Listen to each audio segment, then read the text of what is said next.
G'day, citizens. Welcome to the Inforunners. I'm Execute, joined by Old Man Hurst himself, Algared. How you doing, mate? Old Man Hurst? No. I'm doing very well. Execute and happy Coromant to you. Got something to show you too, by the way. Do you like my new shirt? Yeah. Oh. Now I remember when I looked like that many years ago. Yeah, what? 6000 BC? Oh, well, you know, our technology that have improved in the UAE, but not that long. Yeah. I'm doing fairly well. It was a fairly good week at school. It's becoming a little bit of a custom now that every time Algared and I meet up in real life, it's getting very close to that. I think I missed one shirt, but every time Algared and I meet up in real life, I make a shirt. Or at least when I go to a bar citizen in Sydney, I bring a shirt. So I think I'm going to keep doing that. Occasion you didn't. The one occasion you didn't doesn't count because that was a board gaming. So no, that was in CitizenCon. So we did have the Inforunners shirts. So technically there was a shirt. It just wasn't constantly tailored at making the mockery of you. Then it was UK. Yeah. So. But yeah. I don't know. Got to break that shirt in so it's have that. No, I'm only going to wear it. I'm only going to wear it for now. I literally just got it out of its bag. It's brand spanking new. But got that new shirt smell. Yeah. Okay. Smells like drugs of Evercrack. Yeah. Evercrack. Gee whiz. But that's good. So you'll be seeing Uwu girls. Oh, yeah. No worries. Well, my hope. I've also got some silver pens. I'm going to see if I can get Chris and Sandy to sign it. And then I think we'll just auction it off for charity or something like that. Execute sweat included, or something like that. I don't know. Yeah. I'll give it a wash if I get it or whatever. And I don't know. It can be a custom one-off, So that if someone can have this if they want. Well, certainly if it's a one-off shirt and it's signed by Chris and Sandy, it certainly is a custom one-off. Yeah. So I'll see if I can get the maybe, and Tyler can sign it as well. And maybe I don't know. Maybe you and me will sign on the back or something. So it keeps the value high. Don't want our signature. You know how weird it was? Let's talk about that for a second. When people asked for a signature in our online names, I'd never written that before. It was really weird. I don't like how I know it was trying to figure out how to write execute was really weird. Because I'd never done it before. It was. Yeah. Pray you never have to sign something in somebody else's name because I felt like it was a forge or a counterfeit. It was really weird. Anyway, it was certainly humbling. So, do you have any idea why I titled this show "Ultimate Predator"? By the way, you got any idea? Because this is like 3 steps, but it's connected dots. I'll let you regale me with your reasoning because I was thinking, okay, it's yep. Yeah, right. Tell me you think I got there. Just have a guess. See if you know me pretty well, right? So you probably got there. No one knew you're pretty good at this. So go ahead. I've be honest, I don't have a clue why you've done that. I'm thinking, okay, moths. It's a complete throwaway on the moth. So here in Australia, if you've got your fly spray or whatever you call it on those cans, it literally lists moths as a pest, right? So pest. And then you look, it's got those, the claws. Yeah, the grabby hands. What I'm now going to refer to as the fondlers. It's fondling people all over the verse. It's a pest. It's a sex. It does look like it's a. It's a sex pest. It's a sexual predator. It is the ultimate predator. It's the ultimate sexual predator. That's where I does unfortunately. And that's what I'm calling. Unfortunately. That's what I'm calling my moth. Sex pest. That's the name of my ship now. It's the sex pest. That's what I'm calling it. So that's how I got there. It does kind of have that kind of that. Now that you've said it, I can't unsee it. sorry. I'm very good at doing that to you. I'm sorry. I just ruined every ship for you. I apologize. Yep. No, I was thinking. I was looking at the ship, and I've got to admit, I was thinking, it's vanilla. There's nothing super fantastic about this ship, but it does have an appeal in terms of not necessarily making you have to take out for a claimer.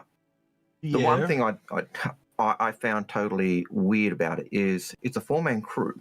So it's for those people who don't want to take out the massive crew on a reclaimer. Yep.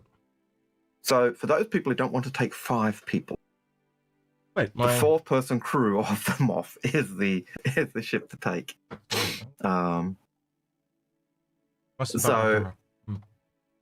look, it was one of the very first message I got was from you yesterday, and I'll read him out verbatim, so I'm not misquoting him to everyone. And I came to exactly the same conclusion as soon because he did it before I saw the video. So apparently, a 4-man crew is significantly less crew than a reclaimer.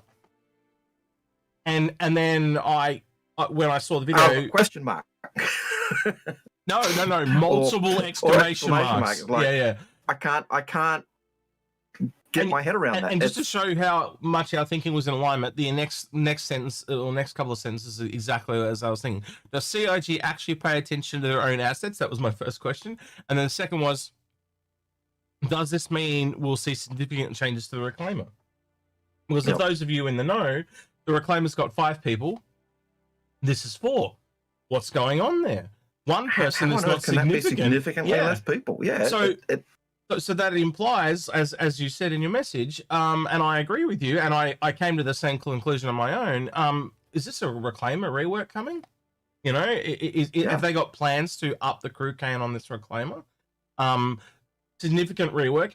Does that mean they're going to make this thing bigger? Are they going to make it more in line with other capitals? Like these are the questions that started going through my mind, and then I went deeper, and that's where it starts to worry me. Right now, I've asked, I think, about 5 people this, and they've all came to the same conclusion very quickly. So I'm expecting you to do the same with Belzer, right? All right. So if you start to think of the reclaimer in its current form, 4 really large legs that land like a giant ant or insect, and then you think about gameplay that's coming down the pipe, what would be a variant that you would make of the reclaimer? Gee, I could see with those great big fat legs, ground extraction. That's exactly where everyone else came out. I think it's on the cards. If you think about it, they're working on the Pioneer. They've got to do the ground extraction. That means that they need a capital miner that can do ground extraction. And we're in Variant City, boys and girls. The Reclaimer's got custom animations. It's got all this type of stuff for it. If you've got to validate a rework of that Reclaimer, what better way than to do what they just did with the Mole and the Moth? I hate the name, by the way. I absolutely hate the name the Moth. We'll talk about that in a minute. I'm not a lore guy, and I hate it. Now, I will say, Socially Confused does say in chat, I think the Reclaimer is an 8-person ship. No, 5 to 8 is actually. I had this massive argument with Bops on his stream about it yesterday. It's 5. There's 4 bunk beds, and then the captain's bed is, so there's 5 beds. It's 5 people. Yeah, so there's place for 5 crew, like in terms of living space. Now that should tell you that's also what the life support system can adequately cover.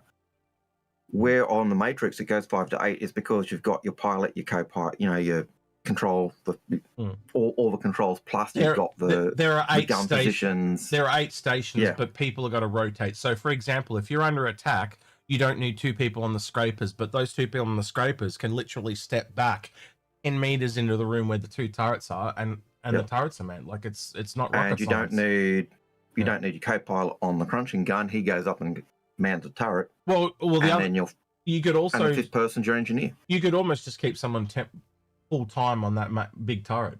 They can be the eyes watching over everyone. But yeah, the point is sound. I think it's implying that they're going to grow the Reclaimer. It kind of makes sense. If it is to be a true capital, then it probably needs to grow ever so slightly. It is roughly in comparable size to the Polaris, but it's shorter, but it is taller and wider. So maybe it doesn't need to grow as well. I don't know. I don't know what their intent is, but there's something there that I can't unsee of a Reclaimer ground extraction vehicle. I just can't unsee it. And the fact that I asked other people and I didn't say anything about mining or anything like that, all of you came to the same conclusion you did, and in about the same amount of time. And I did the same when I did it, and I was just like, whoa. And when you look at ships like the Pioneer and the way it lands, and it's it's not, you're not seeing the mining and extraction from anything that drops from the base. You're just seeing it. We've got it just in the landing gear, and the Reclaimer's probably the only other ship we've got with that feels like it's got massive landing gear like that. Now I know, you land an Idris and you stand next to the landing gear on an Idris, and the landing gear is massive. You do that with a Polaris, you feel the same. But the Reclaimer just has that sense of, oomph. And I could see that in a Reclaimer. I don't necessarily see that on other ships. But yeah, yes, I also do like the downside of this versus the Reclaimer in its current configuration is in terms of the Moth, is the fact that the Reclaimer has, I think, 7 PDCs or 5 PDCs. Whereas this has none. I find that this has a lot of similar downsides to the Mole, and that's like the person that's the driver is sitting there waiting for the scrapers, and then when he's doing his thing with the claw, they're all sitting there waiting for him. So so it's a similar thing. I think it's probably worse on the Mole because there's a lot of times where there's just one person cracking the rock after it's been initially cracked. My point still stands though, without getting into the weeds, is that you're still waiting for people to do things in this ship.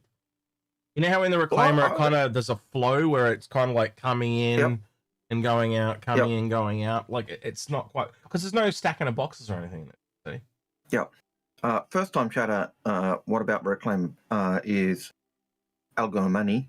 They said, what about Reclaimer build a construction ship as a capital competitive Pioneer? That's basically what we've that's what suggesting or hinting at, certainly in mining aspect. No. Well, he's really talking more about... He's suggesting building, isn't it? Yeah. And I had a few people suggest that after that as well. But we don't need that, right? You got to look at it from the grid type of perspective. We have a Pioneer. If this is if the Reclaimer's a capital, therefore the Pioneer's a capital, they're in the same ballpark. But we don't have a dedicated... I know the Pioneer can do ground extraction, but it's a fabricator. It's only got that ability. It's kind of like the Starfarer it's kind of like the Starfarer to the other refineries, right? Yeah. The Starfarer's got 3 small refineries, and it's a large ship. The Expanse has 6 of the same size, and it's a small or medium, right? But the point stands is it's going to be severely toned down from what a proper ground extractor would do, and the Reclaimer has these 4 massive legs. Like you can tell that it's screaming out to have a role like this. So yeah, that's kind of where I'm at. Now, it may not happen. It's just a theory, right? It's a speculation. But man, out of any ship that I know in the game that would lean itself to ground extraction, it's the Reclaimer. Hold on. Now, this is a shot on the screen that I think does lend into a position that the Reclaimer can't do as well, and that is that planetary salvage of a ship that's down. You can do it with a Reclaimer. It's just it just feels more awkward. I think that's the advantage that those manned turrets give you. All I can think of there. When we did our speculation video, there was something that I forgot to mention, and I had it in my head and I forgot it. You know how things. But basically, what's really weird about Salvage is it's 1 crew, 1 crew, 1 crew, and then it jumps to 4 crew, and then it jumps to 5 crew. Now, for those of you who don't know what I was doing, I was going Salvation, Misfortune, Vulture, all 1 crew, and then this has 4, and then the Reclaimer currently has 5. It's kind of weird. So this is our first real kind of multi-crew in, starting from the bottom, working your way up. That's why the Vulture feels weird, because the Vulture should, if it was like mining, it would probably have 2 or 3 people. Yeah, you'd almost expect it to have 2. That one person's at the back moving the boxes as it fills up or doing engineering, and one person's constantly doing the salvage. The other thing I did think about this... Hang on real quick. Architect is right. It does work better with 2 people, the Vulture, because you can get someone in the back doing the boxes, but the life support's not built for that, so that'll change in time. Go ahead, Agrid, sorry. And that's the point. That does make it. You're looking at the facilities on the ship to run it as a 2-person crew, and if you've only got 1 bed, that's clearly saying CIG expected to be 1 crew. It means when the life support comes in, it's going to be something that is influenced by that. Now, I was looking at this, and I was actually thinking this is a better solo ship.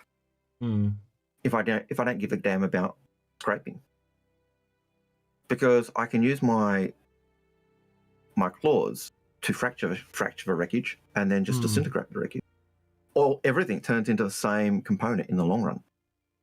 So I can actually sit there with my ship and just go, I think you actually just lose the paint though. Like the powder is just gone. So you lose all of it. And again, if it takes up so much SCU count, why would you want it anyway? But you get my whole point? If I'm going solo, if I'm going solo, I just lie in my captain's seat. I don't change seats at all. I just get the rubble. Just take that, fracture, disintegrate, fracture, disintegrate, fracture, disintegrate. Take it off and refine it, and then did you notice get the same material? Did you notice they had different names in their video to what they'd said in their design doc that we did in our video?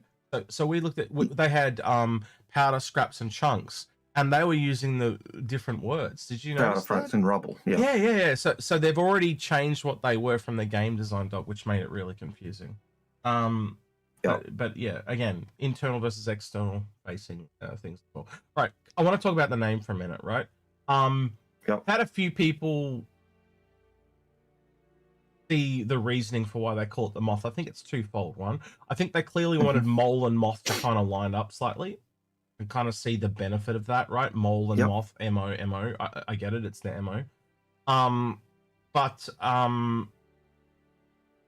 I can look at a mole and I see how that's a minor. When I look at a moth, I have to really grasp at straws to see how it's a salvager. Do you get what I mean by that, right? Where I think they had the ultimate name in the crab because it's got 2 claws, and crabs actually are scavengers.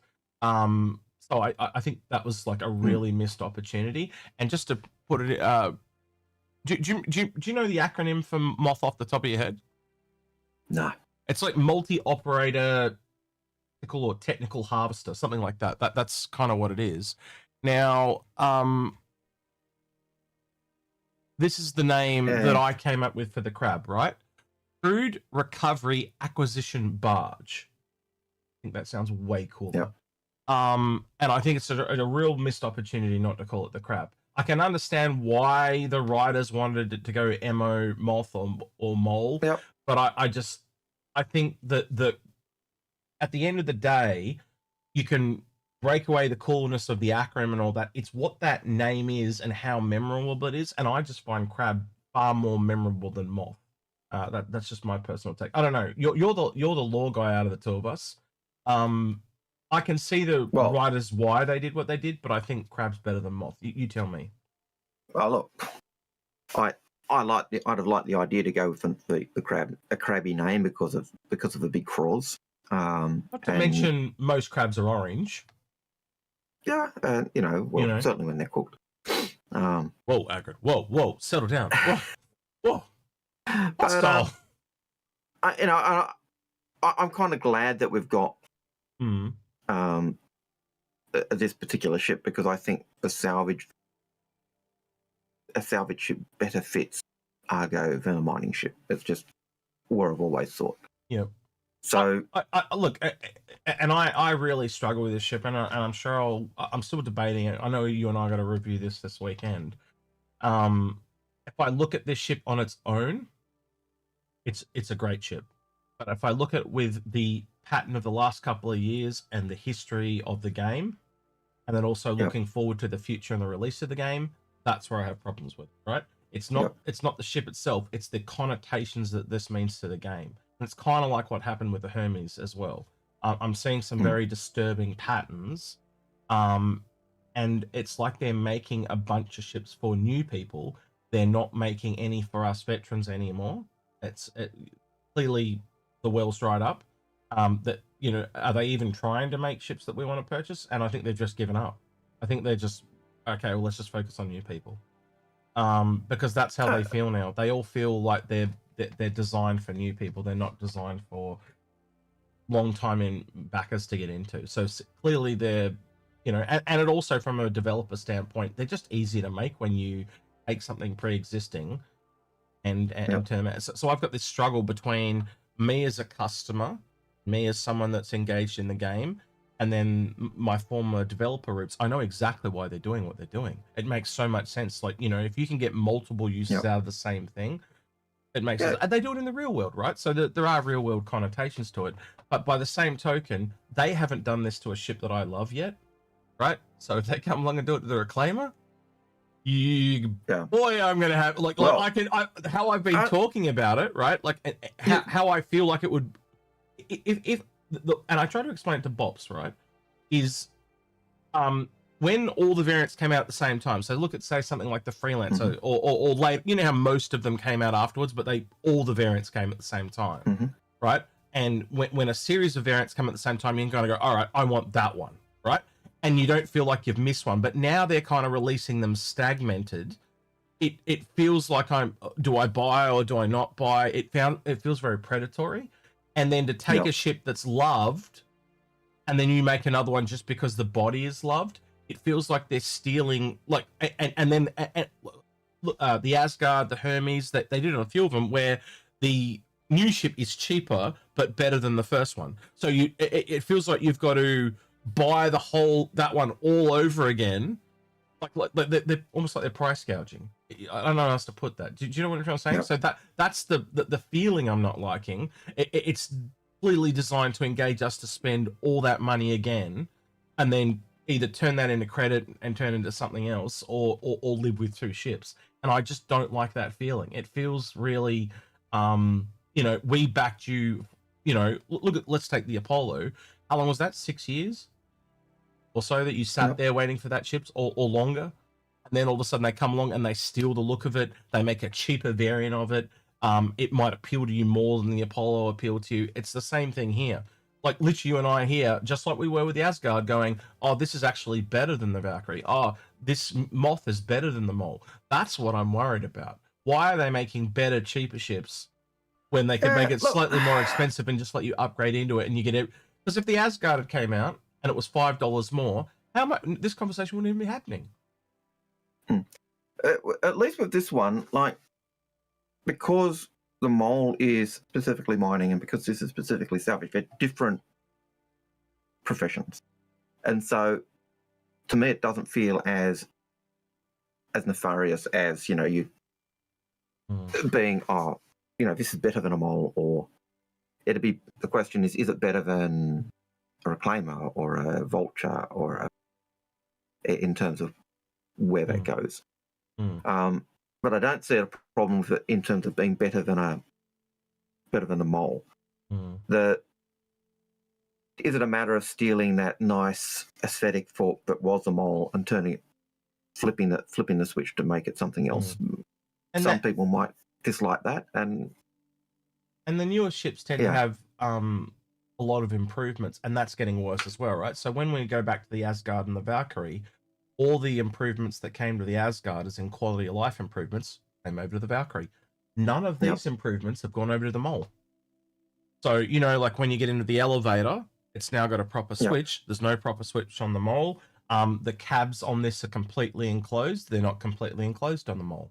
Now, I don't know. You could say that's intentional, but I have to imagine they're going to go back and do that to the Mole at some time. But with previous ships, they did do that. With this, they haven't. So simple things like switches on the elevators are not on the Mole. I've already gone and checked. So I did get the impression from that monthly report, and I'm assuming that point in the monthly report where they'd gone over where they were going over the features that were on a new ship and lining them up with what was on the previous ship. I think that indicates they are going to come, but they haven't. I have to think they haven't done it yet, and it'll be things like widening door spaces so that components can go in and out more easily.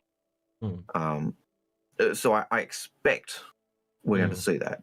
Well, if we haven't seen it already, but I don't take the Mole out, so I can't even compare it at the moment because I haven't taken it out. We will be doing that in the review. Don't worry, right? But when I go through and I see little problems with this ship, I am worried. Like, well, not carrying those things over to the Mole tells me it was a time problem, right?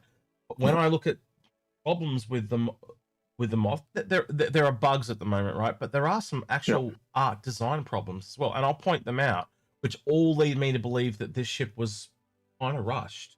It's a pattern I've been seeing across the game the last few years, right? This speed of pumping ships out has probably gone, like, I think this is the first one I've gone, whoa. You really need to kind of, unless it was just a couple of little things that were missed, But there's just a couple little things that's just like, look, I'm sitting here as a user going, how is this missed? Like it's real simple basic stuff where you walk through a level, and I'll point it out when we do the review, but there's a very glaring obvious one, and you'll go, yeah, that's a bit sloppy. But anyway, we'll go through that later. But yeah, I also did like the way they do the extraction, the standard way they've been doing it on the Vulture and the not the Vulture, but the Fortune and the Salvation, where it just automatically fills the pad. Yeah, there's still definitely some gameplay things with this that is going to change. Like, why does it have the missile launchers on it? I'm pretty sure they're going to use that for breakup, much like the blast charges on the Vulture. Controlled, yeah. So I think I can't think of anything else other than those missiles are really there to break up ships eventually. Some kind of blast charge that kind of lands on it and detonates or something like that, but similar to what the Vulture's meant to do. Because again, we are in a temporary state of how Salvage is meant to work, and clearly this would be a step above where the Vulture's at. And the other thing is, obviously, it's a placeholder, because when you do the suck-in motion with a claw, it only goes into one claw on the right-hand side. Who has a claw on the right-hand side? Yeah, exactly. So it's literally just doing what the others do. It's essentially just copied their mechanics straight across. Yep. So it tells me that there's more work to do on this thing down the line. Yeah. The programming aspect of having both claws work isn't there, so it's just stolen code from. Yeah. It's Big Brother or sister or whatever you want to call it. Yeah. But exactly. I do like the way the cargo grid, the exterior cargo grid, is just a standard cargo grid. Which means the boxes go onto a standard cargo grid. The advantage of that, it gives this a little bit more use of it. Versatility. I like the fact that it's got 32 SCU of space inside for 216 SCU. I like the fact that it's still got the interior for the living space. Now, according to the video, it's got a refinery, and they stripped out the engineering section to put the refinery in. So, I think it's the other thing that kind of saddens me is that realistically they don't share skins, and the only difference between the skins is kind of like this back third. You can kind of see it there in the video with the aqua on the orange. Is it's the same skin, just different colors on all the variants of the moth. And so basically the only thing you've got to tell the difference at a distance is the claws, if you can see them in the silhouette, and let's be honest, when they're packed in, you really can't see them. And this two-tone skin job. Now, I've only got to imagine at some point that you could make a pattern similar to that and make your mole look like the moth anyway. So I find it really strange. I could see why they don't exactly share skins, because obviously there's a bit of difference in the claw and stuff like that externally.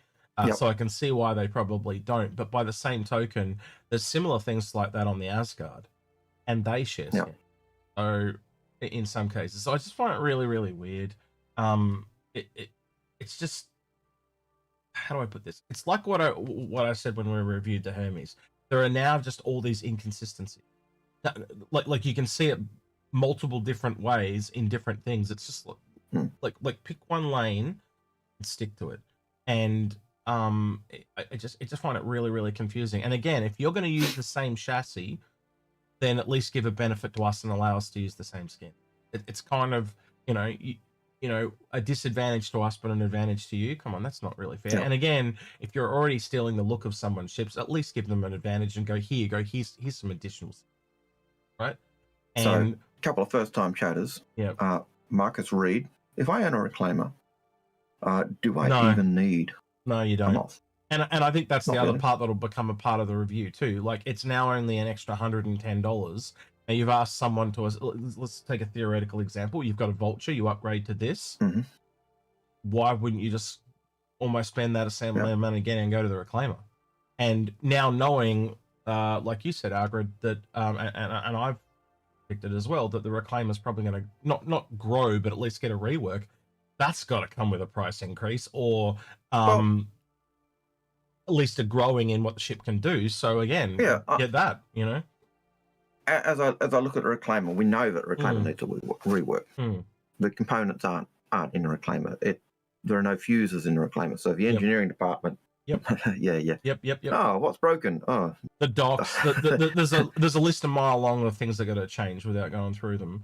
But the other thing I want to add though is you could always have this now, and when the reclaimer rework comes, you then apply that upgrade. All you have to do is pick up a reclaimer CCU. It doesn't even have to be from this to the reclaimer. It could literally be for something just underneath $400, which is what the reclaimer is. So I'm sure you could pick up like a $10 CCU and just sit on it. But yeah, I don't know. I start to think now about them saying that there was another Mark II coming, and I'm wondering if it's something like the reclaimer instead of the Connie or the Freelancer. But I hope they don't. Well, having an old version of the reclaimer and the new version, does that mean the old version becomes the salvager and the new version becomes the ground extractor? You see where I'm going here? Do they set? Here I'm going. Like it could be something like that. I don't know.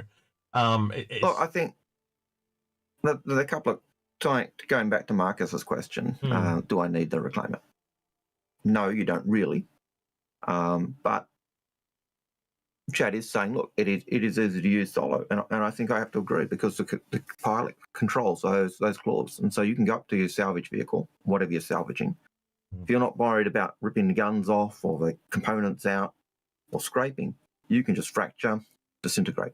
And I used to do that at times on the reclaimer. I'd go up to something, I can't be bothered, I'm tired, I just hop switch, jump seats to the claw, do that. Whereas this one, I'm just doing it all in one. So that's an advantage. And the other advantage is that you can more easily go down a planet and do stuff, whereas on a reclaimer, it's a bit harder to do that. The other side is that it was mentioned in chat, I think it was Robert JT said, is that a Hercules that it can't even fracture, but it was scraping? And it might not be able to fracture the Hercules, but it can certainly scrape it. So Thaddy Stacker says, until they introduce a rare special material that the reclaimer simply can't extract. You're thinking of a mining vehicle. Mining is different to how salvage is going to work in the end. And if you go look at the design docs, they talk about scraps, chunks, and powder. And it is a little different to how mining works. And so when you walk it through, it is more the one that they focus on. So the bigger ships like the Moth and the reclaimer, in the design doc, they're aiming at the chunks. And so they're going for in their video. They're going for bigger long-term profits. And then when you go right up to the salvation at the top, it's going after the powder, which has got a really quick refining time, but it takes up a lot of space, right? So once you go through the design docs, you can see there is a very big difference between how mining and salvage is going to work. But if you take what you said there, Thaddy, back to the mining stuff, you are absolutely correct. You can focus on just the really wealthy stuff. And I'd also say that's tailored a lot more at ground extraction now than at surface mining. So again, once surface mining comes out, I think it's going to change the game again. Yeah, look, I think this and the reclaimer do have that element already of those things that the others can't really do. So the fact that the reclaimer and the Moth, they've got the internal storage, you can take components out or weapons out of the vehicles you're salvaging. You can't really do that in the Vulture, the Fortune, or the Moth, or the Salvation. You're really just scraping or disintegrating bits that are there. Yeah, and I think that's the problem with the now to the future as well. Like in the game right now, this is going to be amazing. This is like clearly that's what they're hoping. People will get this instead of getting the reclaimer, etc.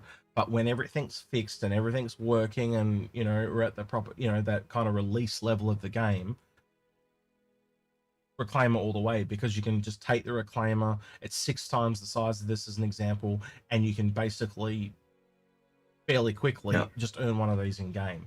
So everything you and I have been saying for years is clearly now coming to pass. It's very obvious to anyone that's been following us for a while. Everything's starting to line up, and I'd say there's enough evidence to basically say it's almost a certainty at this point. I would say it is a certainty. I don't know. Would you agree with that statement? That is now a certainty that the bigger ships are the way to go for value proposition? When you're looking at the way in which CIG have talked about salvage being, you know, powder, scraps and rubble, or chunks. Yeah.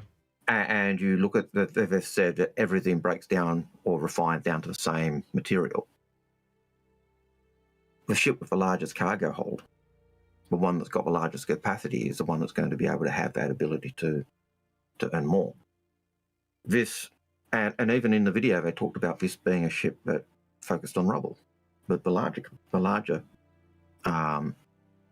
bits and pieces. So both of those seem to say, if I'm looking at this, if a reclaimer can gather me 16 times as much rubble as this one can, then the question is, which is just more convenient? There are elements where I could see, if I'm doing salvage by myself, it's just the fact that I've got control of those claws as a pilot means the guy can just go up to ship, fracture, salvage, you know, without worrying about the scraping. But you know as well as I do, that speeds that aspect up. But in terms of on full, I've got to go back. There's a yin and yang, and I think the reclaimer still picks it just because it's got so much more storage space. Yeah.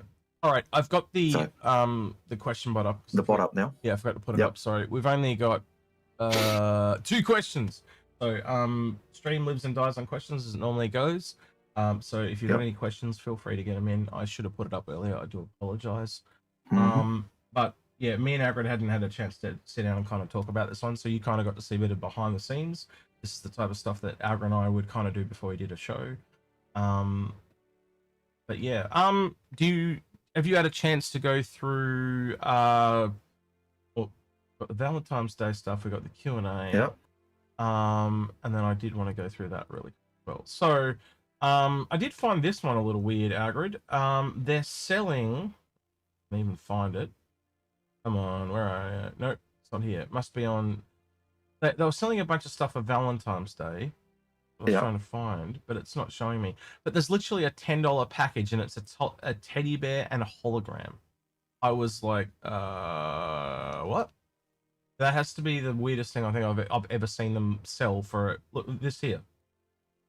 It's literally a teddy bear and a hologram for $10. That seems to be one of the most expensive things I've ever seen. I would have to agree. They're 2 inanimate. That's essentially a sub flare. And most sub flares are like $5. It's double what it should be. That's because you've got 2 items. A bit weird to me. Yeah, it's is it a teddy bear or is it 2 teddy bears they give you? It's 1 teddy bear and 1 love heart. Yep. All right. Yep. Apparently, though, there are some people doing some pretty funny things with it because it sticks to surfaces.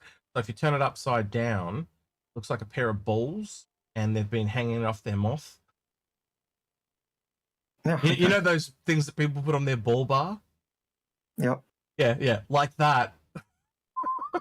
Yep. So people have been doing that with it, but and the teddy bear, well, and the thing is, they're not even that big. Like, it's like, as you can see, it's in the hand there. It's quite small. Yeah, truck nuts. That's what I call them. Truck nuts. Thanks, Daddy. Yeah, truck nuts. Yeah, truck nuts. Kangaroo balls, as you go into the tourist shops mothballs. You see them. No, Algared mothballs. Think about moth. Yeah, it works on so many levels. I like that. Thank you. I'm going to use that in the review. Yeah, I'm so using that. That's a good one. I can see the moth's name pitching in where, you know, if you've got a value an origin ship, you know, the moth comes up and scrapes the hole, and it's kind of like a moth larva eating the valuable wool and putting holes in it. Yeah, so I can see that. But it is interesting that it almost seems like they've leaned into an industrial, because all the new skins are industrial ships this year for Valentine's Day. Yep. All of them were industry based, and salvage. Yeah. Well, they're all salvage skins. I'm just going to guess that that's the focus they've got at the moment is salvage, industry and salvage. Yeah. It's meant to have all these salvage improvements, but so I did notice there just the Korima referral. Yep. Good for new people coming into the game, and you get a quad bike if you're a veteran. Right. We don't get a lot of referrals. We've got a code. No. We've got this code here, right? and we get nothing. We get nothing. But well, again, you get tiddly squat, yeah. Well, again, we've done our job. We've taught people correctly. Yeah. You know, use your referral code on your friends and all that sort of stuff. That's you know. But some people seem to think that we've got all these referrals under the sun and we've got jack shit. No. I think I got 30 and half of them are mine. Yeah. Well, look here. Look, I'll prove it. Look, I think I've got like 14 or something. In total, including the old system. Oh wait, I went to the wrong one. Sorry, my bad. Referral program. Here we go. I don't think I've got any under the new system. And I know Grim, since he starts there, I'm up to 4 on the new one. And one of those are my own. So I got the Star Kit. The last one I got was my own. So I've literally got 3 referrals over the new system. Yeah. That's 4 more than me. Well, Grim's because he's been streaming a lot more recently, he's trying to get to 40. He's up here at the moment. Yep. He's trying to get to 50. I think and the little bit that he's trying to tantalize people with is he's going to put the Raptor into Fleet Viewer when he gets the Raptor himself. That's what he's using. So I don't know. We'll see. Crafty, I don't think you and I give enough people reason to refer us, but that is totally fine. I don't think people need to. No. I'm good. You know, if you want to use our code, go nuts. But like I don't need a javelin. I think I'll be fine. Let's see. Alrighty. I did want to go through the Q&A real quickly, but I'm expecting this to be absolutely pointless. As the medium salvage ships, how do you envision players utilizing the Moth to their salvage career path between smaller salvage ships like the Drake Vulture and the Aegis Reclaimer? Much like other careers, Moth provides a greater mid-ground for those looking to increase output, take larger missions, and as the Moth stands for multi-operated targeted harvester. There you go. What'd you say, Agrid? Sorry. My next reward. I've got a bonus reward with my next recruit. I'm at number 1. Oh, okay, you're right. My next reward, at 1 recruit, I get the GCD Army Medium Armor Set. Good armor too. Thank you, Marcus Reed, for the gifted sub. To Lover Fort. Make sure you say thank you. Right. Yep. So thank you, Marcus Reed. What is the Moth's total SCU capacity? This is really interesting too, because it's essentially more than doubled almost tripled the SCU count of the mole, because that's 96, and this has gone up to, when you count into the internal cargo it's got an internal cargo grid as well as the external cargo grid, but also you've got the cache, got a 32 SCU cache. So when you take that into account, it goes up to a 288 SCU, but a standardized cargo is 224. It's pretty crazy how good this is in cargo terms. Yeah, because I think you could get away with doing some cargo runs on this as well. Yeah, and I think CIG even hinted at that. And I think it's true. You certainly can. And I think just because you've got as I was looking at the video, it went, you could see that the intent is that the boxes go on both sides, and I just see that in their end. So that's 32 on each side. That's 64 external, plus of the further 32 inside, made for 16 SU containers. And then you've got the buffer. But it is comparable in size to a raft. It's not that much bigger than a raft, and yet it carries 224, and a raft carries like 180. It is. You kind of can't unsee it. It's kind of like, I would be very tempted if I had a raft to jump ship to this. I would really be tempted. And I got to admit, if I've got this parked near a hangar or near a cargo bay, side on, it's almost that ease of tossing things up to a Hull A's grid, because it's side on. So you chuck. You definitely don't have the benefit of loading it like you do a raft. That is true. You don't have a track. The raft enables you to fill the whole lot, but doing at least one side, very, very quick and easy. I think so. Yeah, there's definitely some drawbacks to it over the raft. That is for sure. But then all the advantages of having a multi-crew salvager, the real downside is just the loading of it and the cost of it, but you also get an entire another side to your vehicle, which is the salvage. So gonna be really interesting. Where the raft didn't they have the price of the raft come out? What was it? It was 190. So that makes this an extra $100 again. Yeah. That's interesting. Now, Devil Dot does point out that the raft's advantage over this is it can load 32 SU cargo crates, whereas I don't think this can, even on the sides. Yeah, it's only got the... and that's a big advantage, but the raft certainly has over this. Seems to be the thing that they're going for with Salvage, that they work with 16 SCU cargo containers rather than 24. It seems to be... can you imagine how much of a blowback they would have had if they had brought out this for 32 and the Reclaimer only does 16? On this, yeah. It would have been a rather interesting perilous affair, I think, if they'd done that. I do think so. Like, yes, you can get 32 SU containers into the Reclaimer. When you've got them on the lift, they kind of just pass through the ship. You can get, I think it's 8 32 SU containers into the actual cargo hold. They don't grip, but when they're packed in, they're solid. Yeah. So and you can get them out again, but yeah, it's not made for that. Anyway, continuing. So basically, the Moth flies pretty much similar to the Mole, but if you fly the Moth, it has definitely got improved flight characteristics, which will obviously come across to the Mole or whatever. It's way better than the Mole ever was flown. What Savage head does the Moth come with by default? So it literally has the same ones as the Reclaimer does, and I think if you look at the Reclaimer has like a 60% buff at the moment. That tells me that they're going to put level 3 heads on this thing. So the Reclaimer is going to get bigger heads eventually, which well, you tell me another ship in the game that just defaultly makes its things more stronger. Well, that's a stopgap if I've ever seen one. So basically, it tells me they're going to make a level 3 size head, and that's what the Reclaimer is going to use. Yeah. I think I've got to see it in that sense. You don't just buff it for the sake of buffing it. You buff it for intent. In terms of the mechanic of what it's doing. Otherwise, your claims of we're going for realism are completely and utterly BS. So, I mean, more like that, isn't it? Yeah, well, but when you know that Reclaimer has to go through a rework, when you know that just because of the things that are in Reclaimer that you've got to expand areas of a ship.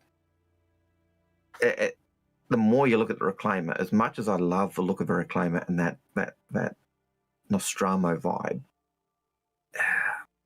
I can't get past the fact that a major rework for it is coming. I don't know how they're going to do it, but I just see one coming. They acknowledged it. They acknowledged it needed a big work. All right, Arcane Danger, thank you for the tier 1 sub for 24 months. Thank you. Appreciate it. Right. Which roles can a player take when they're salvaging? Well, that's pretty obvious. The Moth features, well, it's going to be, there are 3 named salvages. Yeah, it doesn't even talk about engineering. Moth features 2 S-size weapons and a remote missile turret. How does the Moth fare in combat? Yeah, well, again, the missile functions like you expect. Yeah, I think the missile's eventually going to be something to do with breaking it up, because it just makes no sense to have a missile launcher on an industrial ship. Why? Have you seen a missile launcher?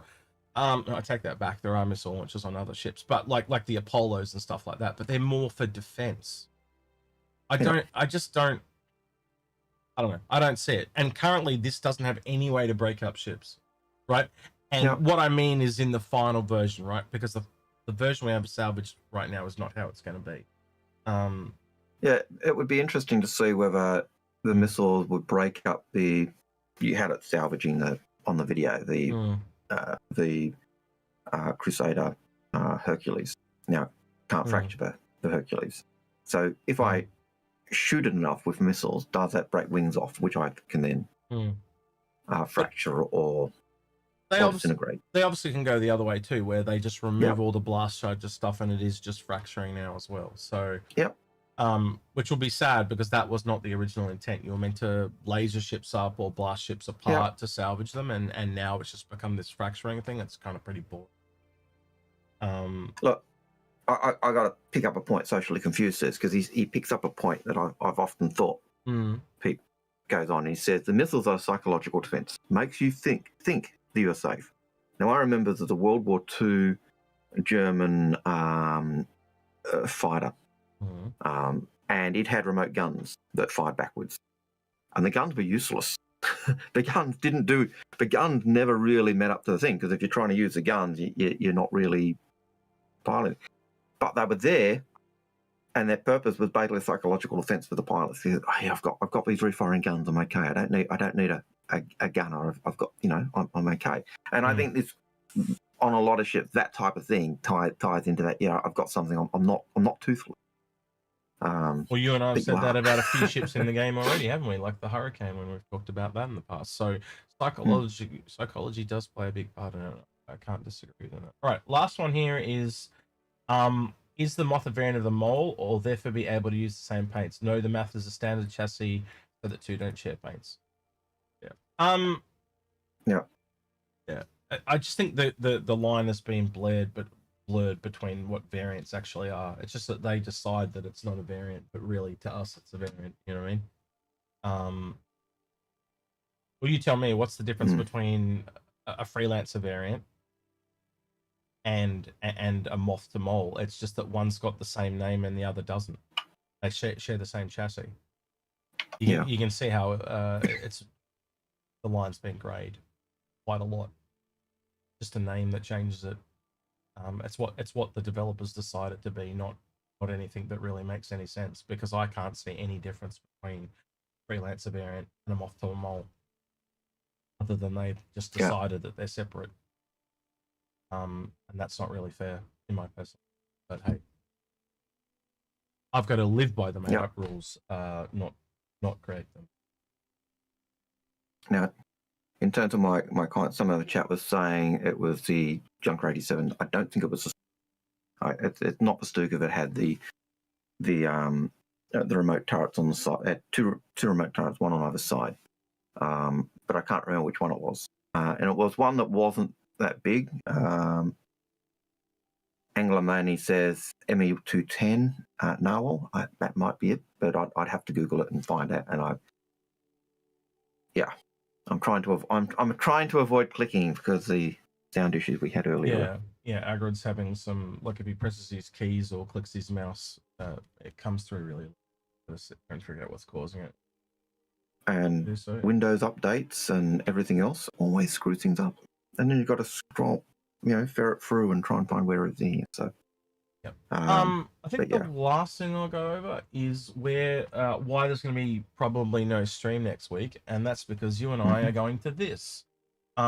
This will be on next Saturday. Just for you guys that don't know, down under right now it is Saturday for us. So next Saturday, when we'd be streaming, we probably wouldn't be there yet. We could probably look, if we do a stream, it'll be from Algared's house, and it's going to take me a while to get it set up. So I'm umming and ahhing, do I spend several hours of my time to set it up to do a stream, or do I just not do a stream and enjoy myself on a bit of a break in Sydney?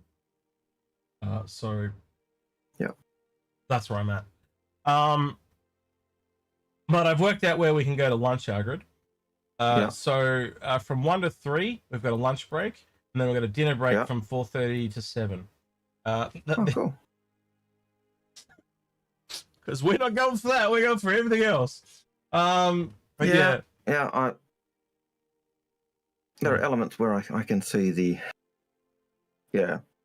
I just hate the fact that this is the first Australian event and it's paid-walled by an American company behind a racing event. It's a bit dirty. So I'm just going to go and do what I want to do and not go to the rest of it. I've got to admit, I'm a bit dirty for the fact that, you've got an American company that does racing, but you totally ignore the fact that the Australians have and it's the oldest that developed, and it's the oldest racing community in Star Citizen as well. Well, but certainly the one that put up the oldest race, community race in the verse, which was the Crux Cup. And the fact that, in the past we've been able to do our events or Bar Citizen significantly cheaper. And I mean significantly cheaper. And the way you can tell it's an American company is they keep saying that there are no refunds. By the way, that's highly illegal in Australia. So for next time, make sure you've got refunds. Because if someone decided to sue you, you'd be in a world of hurt. I just think you're lucky that everyone in the Star Citizen community taken it in stride. But if you got one bad actor, you'd be in a lot of hurt. Well, Devil Dog Dot Games says Australians have the best racing series in the world, the Supercars Championship Series. Totally unrelated to the racing series that we have in Verse, which is the Crux Cup with Anzia Racing. But yeah, and we also, Australians, Anzia Racing also did develop the Scarlet. What is it? Scarlet Scarlet Apex, which is the first live fire racing where you get to use neutron cannons and disruptors type things to disable your enemy ships and make them, or the other races, which might make them fly into the asteroids. And I am looking forward to catching up with Sandy though again, and how she's doing. I'm looking forward to that. Putting up with you for a day, I can tolerate that as well. So you tolerated a couple of weeks, so one day is nothing. Yeah, 1 day after that. I'll just bring a paper bag and a cricket bat. I think I'll be fine. If you get out of line, I'll just give you a few whacks. You'll be right. But yeah, I don't know. I'm looking forward to the people more than anything else. That's what really makes these events. I'm half tempted not to even turn up until 3 o'clock, to be honest with you. But, maybe I'll just meet up with you and we can do lunch or something beforehand. But I just don't see any reason to stand around there for 3 hours. Maybe I'm wrong. Yeah. Well, it depends on who turns up. If lots of people turn up early, then I've got a lot of feeling there are going to be people that turn up, but I don't think they're going to be there to watch the races. And if you look at I think, well, what happened at the other Atmo Sports event that was in the UK, because I went with Piggles, right, is everyone was outside at the bar just talking. Nobody was watching the race. Yeah, just socializing. Nobody was watching the races. And they kind of went in there to see what was going on. It was too loud. They couldn't talk. And so they all just came out. So while the races were on, everyone was out at the bar. And then and then the events happened. They went in for the events and then they just came out again. So, they went in for the panel and then to hear Chris, and I'll probably turn up on time, but I'll just be there talking to people. I won't be watching the race, and I got zero interest in it. I might be in the minority there, and there might be a lot of people interested in it, but I don't think that's what they're going for. I don't know. Look, I'm not going for the racing. Are you going for the racing? Maybe stick my nose in and have a look. Like I do like the racing type gameplay. I don't, but for me, it's not necessarily the actual racing. It's the peripheral stuff linked to the racing. So it's different. But I know that's not something you're even interested in. For you, it's a hard sell. Well, at least if I go to CitizenCon, I want to sit down and watch the panels. But if I went to CitizenCon again, I wouldn't even watch the panels now. I would just spend all my time socializing. Certainly for CitizenCon, I'd agree. For me, the panels are great. And I'm treating this exactly the same way. I've got no interest in the content, so I'm just going to socialize the whole time. I'm just going to talk to anyone that wants to talk and just meet and greet and all that stuff. That was the best part about Citizen.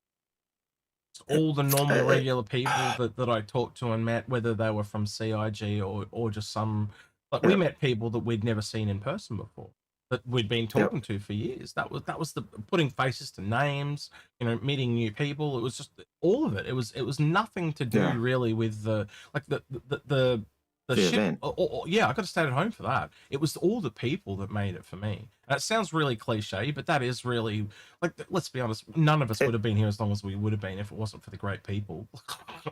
It's just a means to an end in a lot of ways. And if you kind of remove Star Citizen and Squadron 42 as the games, and you put something else there, whether someone's into tennis, you could do the same thing. That like-minded people come together over something that they enjoy. It's that type of thing. So that's what I enjoy. That's the part of these events that I enjoy, and I'm just going to enjoy that part of it. Yeah, look, I think the panel could be interesting. Just hearing something from Chris, hearing Chris give an update of where things are. A couple of months on from the video CitizenCon. So that will be that will be a bonus. Remember that time you talked about how Sandy pulled stuff out of Chris? Yep. Yeah, I reckon it's going to be a little bit like that. And that's and I think you saw that similar types of things at the Shanghai Citizen where Sandy was there, and you get that dynamic. And that time Sandy interviewed Chris for Star Citizen Live or whatever they were calling that time. And Chris would go in and answer, and Sandy just cut him off and said, "No, okay, for the dummies." You're too long-winded. It's a bit like you do to me at times. Okay, give me cut to the chase. Yeah. And I just I'm trying to think of who are the people that I would want to torture someone with verbal diarrhea? It'd be like you, Richard Tyra, Chris Roberts, Nonstop Bops, and just put them all in one room with someone that's just like has the worst temper. No, I do it to Tomo. That's who I do it to. I put Tomo in an elevator with all you guys. He would go insane. It'd be. You might. I've got to say though that a couple of times I've joined Bop's channel and just been chatting. I did it the one time, and his audience kept saying, "Oh, get out back, get out back." Yeah. I'm not sure why they enjoyed that, but yeah, it was just therapeutic voice, man. It's all good. And you talked a bit of philosophy in that with them. They told me about it. It was so they were getting to know you. Like the man behind the Inforunner type of thing. And they did the man behind the myth, yeah. And they did the same thing with me, but I'm pretty open. Yeah. So I'm not as secretive as you. You're like an onion. You're going to be unfolded. I'm more of a straight in character kind of guy. Yeah. Yeah, a tomato thrown out the wasp. Oh, that would be tomato. Anyway, space tomato. True. But so I am looking forward to this. Be good to see you again in person. I always like my personal leaning post around me. He's the perfect height to lean on, by the way. He's just like he's perfect. Anyway, a lot of people think I'm the short one and you're the tall one, by the way. I don't know if you knew that, but it's the other way around. But yeah, we'll be here. I know there's a few people in chat that are going to be there. I know Just a Riot was going. I'm pretty sure General Desperado will be going. Krunts will be going. Community known people like Sandig will be there. Dan Groper's not coming because he can't afford tickets from WA apparently. Yeah, and that's understandable. It's like fine. He's a poor boy. He's just a poor boy. I'm definitely giving him shit right now.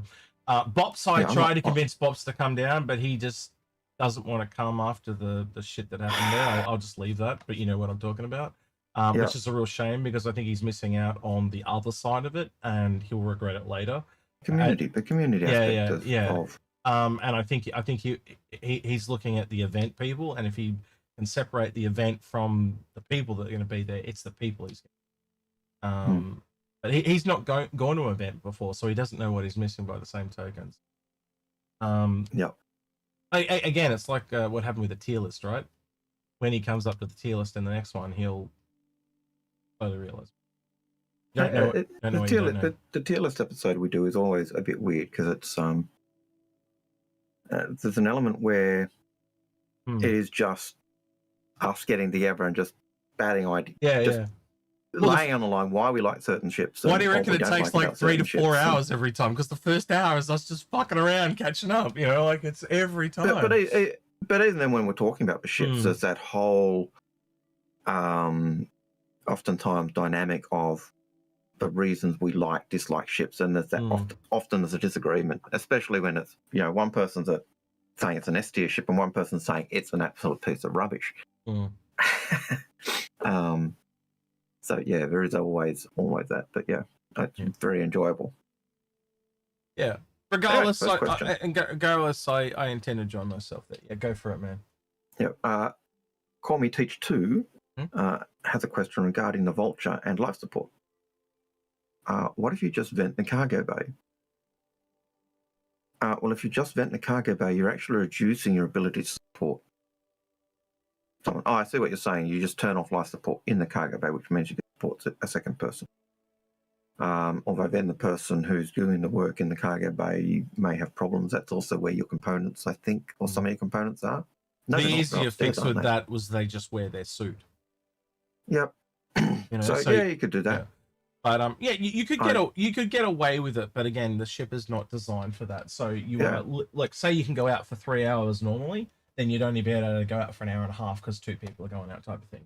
Again, these things have to be tested. We have to find out what their limits are going to be, but it's designed for one. It's literally listed as one, and again, it's player choice. They more than likely it's just going to reduce the time. So, like I said, 3 hours to an hour and a half. You're gonna essentially the way they work at the moment. You can see it yourself when you go in game. They have like these kind of like carbon cartridges. They're gonna wear out. It's just that simple. It'll have a time limit. A lot quicker. Yeah, it'll just wear out heaps quicker. So that's all it's gonna be. It's gonna half the time. Unless you know you're a chronic smoker, like Algared over here, and on the Evercrack, and he breathes more because he's. I got no idea. I'm making shit up. I got no idea how it's gonna work in that regard. Some few vaguenesses there, but. I have to assume we've got character breathing, don't we, Algared? When you've been running all the time, so you're taking more breaths, so therefore would it speed it up, and how much would it speed? It's all those things. Like if you've ever been in a survival scenario, is how far do they take that in the game, and how much diminishing returns does it take?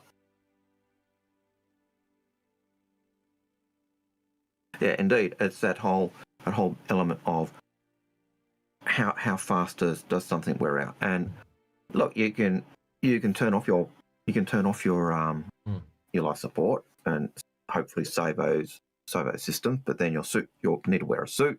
Suits run out of oxygen because they don't recharge oxygen. Turn on your life support. It'll create the oxygen and refill your suit, I think. There will be suits eventually. That's how they did talk about that in the past.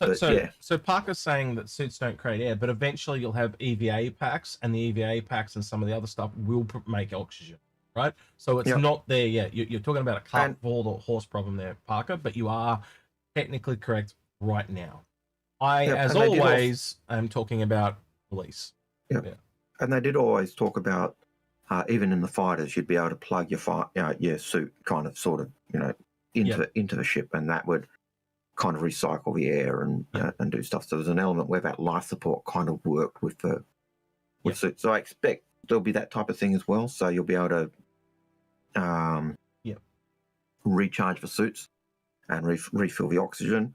And even at the bare minimum, you can buy your little oxygen stick things, the old oxy things that you then inject into your suit and refill your suit. So so I expect that type of thing's still going to be there. But yeah, I think I was in a reclaimer the other day. I turned off because it was just me, I turned off the life support, so I had an extra point of energy to put somewhere else. Because I was in the suit, so I didn't care. Again, a lot of this player choice stuff where you can, do I want to turn my amount of oxygen down? We'll look at it the other way too. We were talking about extending and having an additional player. What happens when you take out 2 people in the Moth here instead of 4? Yeah. And you turn it down, and all of a sudden, instead of going out for 3 hours, you can go out for 6, as an example. So it's just little advantages and disadvantages across player choice. Comes down to that at the end. And there's a lot of things that have never really been elaborated on, and that is going to take time for them to do and get them out to us so we know that information. So we'll learn just like everyone else going forward what it's going to be. Yep. Right. Now, D820, so D8283W says lane sneak peek this week. So I'm assuming the sneak peek has been dropped by that comment. I'll have a quick look. So, if not, we'll be asking someone to drop it to us. Yeah, one of the mods sent to me. I'm opening up my email, so if you have a ding, that will be me. But yep, I do have it. That's very unusual because normally I don't get it too much later. Loading it up now. Ooh. Oh, that's easy. What that is. Algared, what's that? You know what that is as soon as you look at it. This is just. I'll have a look in a sec. Hang on. I just literally chose this moment to have a look at something that's So it's obvious what that is. That looks like a hat. It's a Chinese lantern. It's Chinese New Year, which comes at the end of February, like it does every year. And that's the envelopes. We hunt for the red envelopes. Yep. So it's not a sneak peek of a ship or anything. It's just that there's another event coming. Yep. You might call it lame. Well, it's lame because it's not a ship. That's why you're upset. E283W, but it's just letting us know that that's coming soon, and it's very commonly done around Horizon. I remember it's one of the better places to go and grab the envelopes. I remember that's where I've done it in previous years. Nothing really special there. I think past that one pretty quick. There are some skins in the files, obviously, coming for Chinese New Year as well. Nothing really spectacular. I'll have another quick look again. There is a remember how they did the Pulse Star kitten? There is. I'm just going to show one because again, you know, when I show these skins from in game, they go a bit white, but they've made them for the sabers. So they've got all the different saber ravens. Look, I'll open one randomly. They've got them for the saber raven and the saber. So basically. And you can tell that they're just Star Kittens. So there's a Star Kitten coming for those.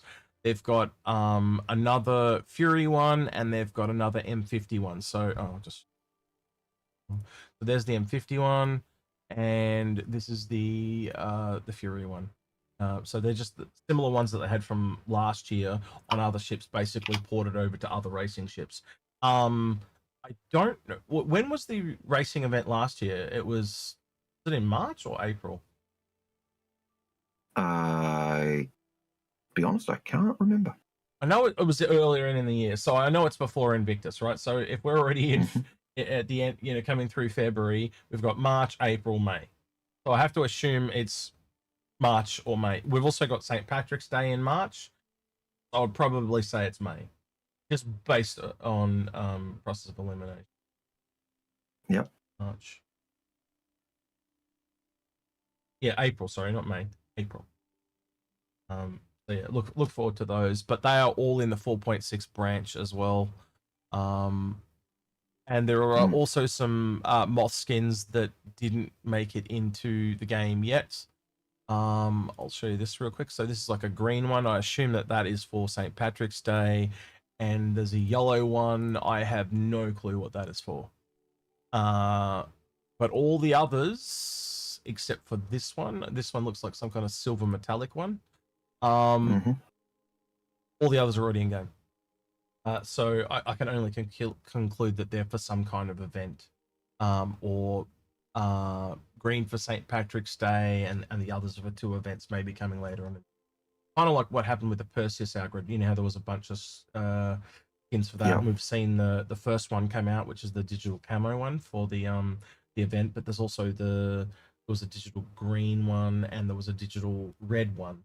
We haven't seen those 2 either. So the digital green could be for St. Patrick's Day, and the red, your guess is as good as mine on that one. But yeah, I'd assume that they're coming later on in the year.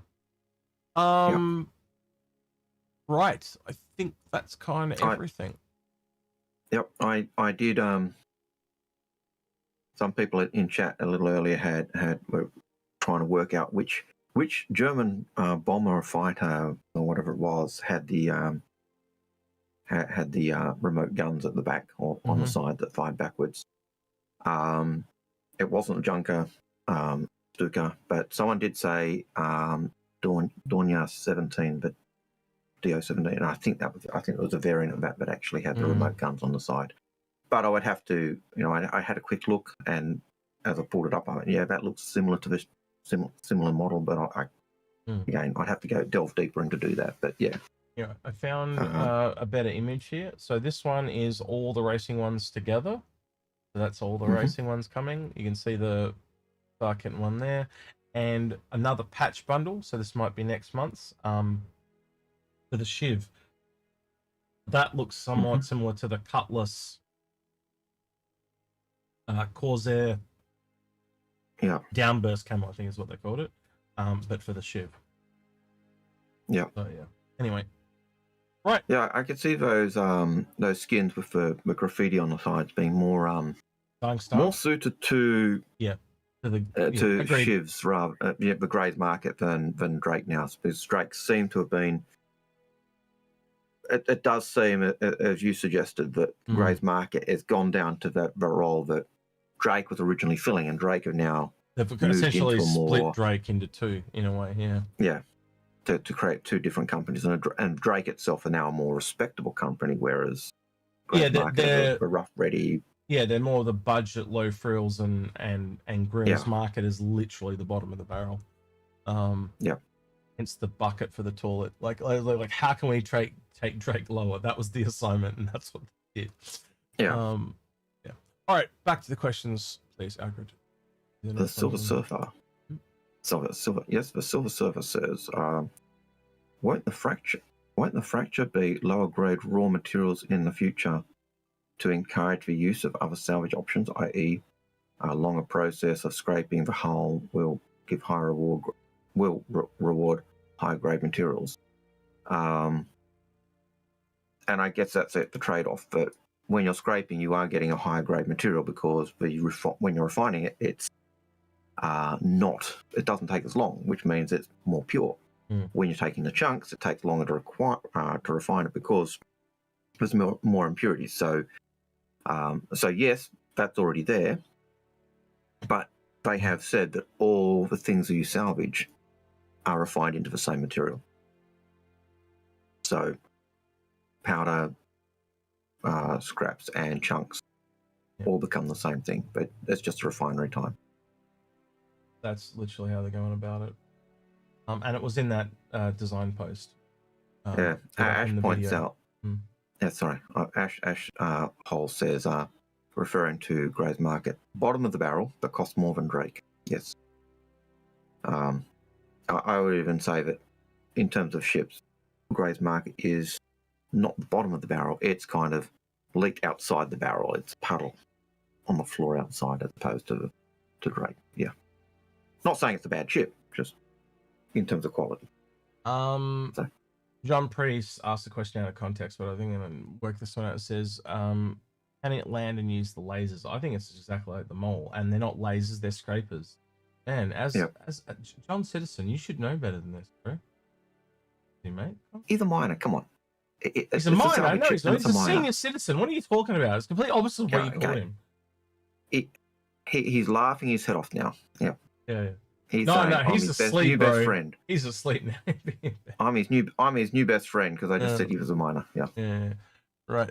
But yeah, no, it's going to be. It's actually got the same problem the mole does, where it's kind of even sometimes you can't shoot things directly in front of it, so you've actually got to go like always be up above things and kind of mine down to them. So again, no, it won't be able to salvage on the ground, which tells me it also takes us out of ground salvage. But it can salvage better than a reclaimer in that Atmo aspect, I think.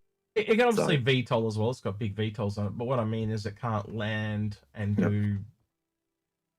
Like I've got a feeling that there's certain vehicles here, ships that are tailored at doing base building salvage and stuff like that. But we'll see what happens as time goes along. I get the feeling that is the misfortune, but we'll see. John just popped in just to prove that he wasn't asleep. Oh, okay. Just to let you know. All right, you gonna have a go at me, John? Go ahead. John, you gonna have a go, or are you just gonna sit there muted? Oh, you're sitting there muted. No, I'm not going to sit here muted. I'm just waiting for Diane to make me a cup of drinking chocolate, mate. With cookies? We can't all afford slaves like you Hefner. Yeah. Excuse me, she's not a slave. She just likes looking after me. All right. You're the slave, right? I see how it works. He's trying to say that she's an Orion slave girl and he's the slave. I get it, yeah. Right. It's because he's a miner. Yeah, all miners. Mentally, we're all miners. He's the parent. Right, yeah, I get it, Yeah. Rightio. All right. Good to see you, John. Next question, Algared, when you're ready. Our next question is the Northern... John, mute yourself. You're making background Northern noise, Tech Hermit. Northern Tech Hermit says, I know this may already have been pointed out, but on the Moth intro page, moving animation, movie, etc., there's a Vandal cruiser that has been wrecked the Moth in the Moth's battlefield is that the new Vandal cruiser that's coming in the near future. What? I missed. So in the video where we've got the Moth doing its salvagey stuff. Which one? Because I've got two of them. I've got both of them here, so I can actually flip over and we can look at this. The Sail-Regard one. The Sail-Regard one. So the one where the one that's just showing the Moth doing its stuff. Do we have a timestamp?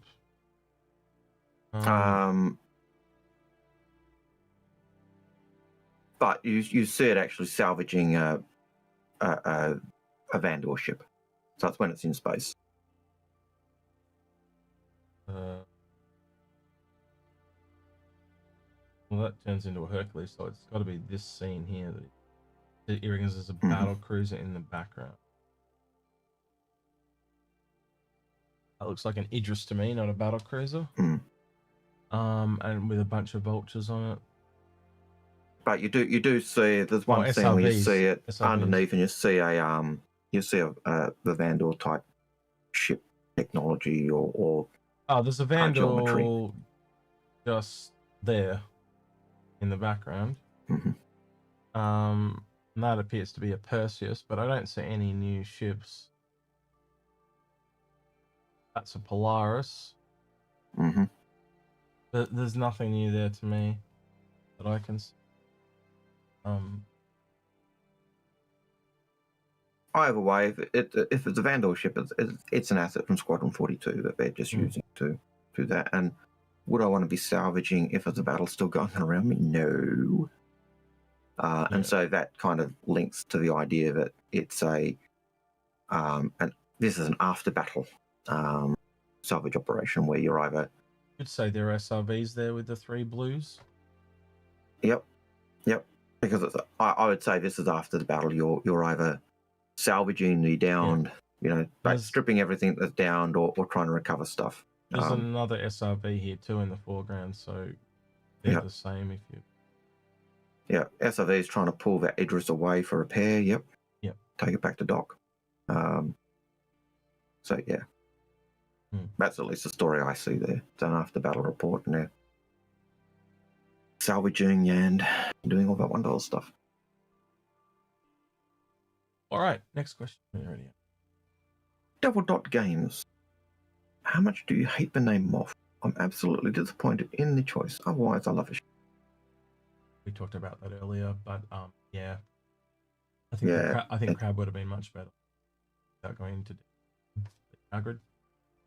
Yeah, look, the only way I can see it is wrecks are burning, so they're light, and moths are drawn to light. That's the only kind of link I can get that makes sense. But yeah, the one I heard is that they eat things, and I went, but that's their larvae. And then someone said, so it's before they actually become a moth. And then the other, they sometimes eat clothing. You know how they go into your bags and eat clothing and stuff. But again, that's the larvae. Everything eats. So if you want to talk about eating, then anything could be a salvage of that metric. So, it just doesn't fly with me. Like I think that crabs that eat, crabs are often on the beach eating, dead fish and all that type of stuff. And like look at the other one, the vulture. It's like probably the most known scavenger in that and wolves and a few and hyenas and stuff like that. And a lot of those names would transfer across to a salvager as well. The Vulture's not even an acronym, but it is an ideal, perfect name for that ship picking up what it does. Whereas Moth just doesn't seem to pick up that analogy. Mole kind of picked up that analogy, even though it was just linked to the acronym. I'm saying a couple of lines here and see if you get the reference right. No, Harry. Don't look at the light, Harry. I can't help it. It's so beautiful. Do you know where that's from? I'm guessing. And you watch what happens in chat, and I'll tell you where it's from. It is like the very first thing I thought of when I saw. And I know it's from cartoon. It's the light, and the moth is going to the light and getting zapped. You know where it is? Yeah. But I Bug's Life is what it was called. But that's that, and almost a whole bunch of people. That was the very first thing. There's even a meme of it on the Reddit, and it's basically exactly the same thing. Yeah. So I knew the reference, I just couldn't remember the movie. Yeah. But that's well, that I used to say it a lot when I was a kid, so that's why I was able to kind of reenact it like that, because just knew it so well. But look, at the end of the day, you and I don't make up the names. We can disagree with the names to the cows come home, but we don't get to choose that as well. At the end of the day, it's just a name. I think crab would have been cooler. I think it's a complete missed opportunity, but not everything always lines up, right? They obviously put names out there. I bet you crab was put out there, right? I'd be willing to bet money someone put crab out there, and someone or some group of people at CIG just hate the whole idea of it being called a crab. Because then you've got crabs. Yeah. You know, they don't like that, but I'm going to be honest. It's orange. It's got 2 claws. It was the perfect ship to call the crab. You know, you talk about all the memes, like the Defender, the Redeemer looks like a crab from behind with the door open, stuff like that. There's been a couple of ships like that, right? But at the end of the day, how do you kill a meme? Well, you actually make one that's designed with claws on it. That's how you kill it. And then then you call it something else. Yeah. So, long story short, I think it's a very big missed opportunity. And also, it's the only. Well, the Reclaimer's got a claw, but this has got 2. So yeah. Anyway. Yeah. I suppose if I looked, I could probably find, things that I go, oh yeah, it's moth-like, but to me, it doesn't feel it. But yeah, maybe someone said, those hands do look like a sex predator, and giving it the name crab. Well, it was really funny in the video. They mentioned grabby hands, and that the newer developers didn't even know about grabby hands anymore. I just thought it was really funny. That's scary that so many people, even in the company, don't know the company history or development process. It just shows you how long this game's been going for, and it shows how long we've been here as well. We've been here too bloody long. Yes, Disco, like you, we remember grabby hand. Yeah, we've been here way too long. Well, we were here before Disco. We know how Disco got here, don't we? We were, we met people that we know Disco's predecessors. We were here when Disco was just backer like the rest of us, and then he made just a content creator, cool little videos, and off he went. They're still on YouTube. Look up Disco Lando. He's probably got the channel active. Actually, I'll have a quick look and see if I can find one. Hang on.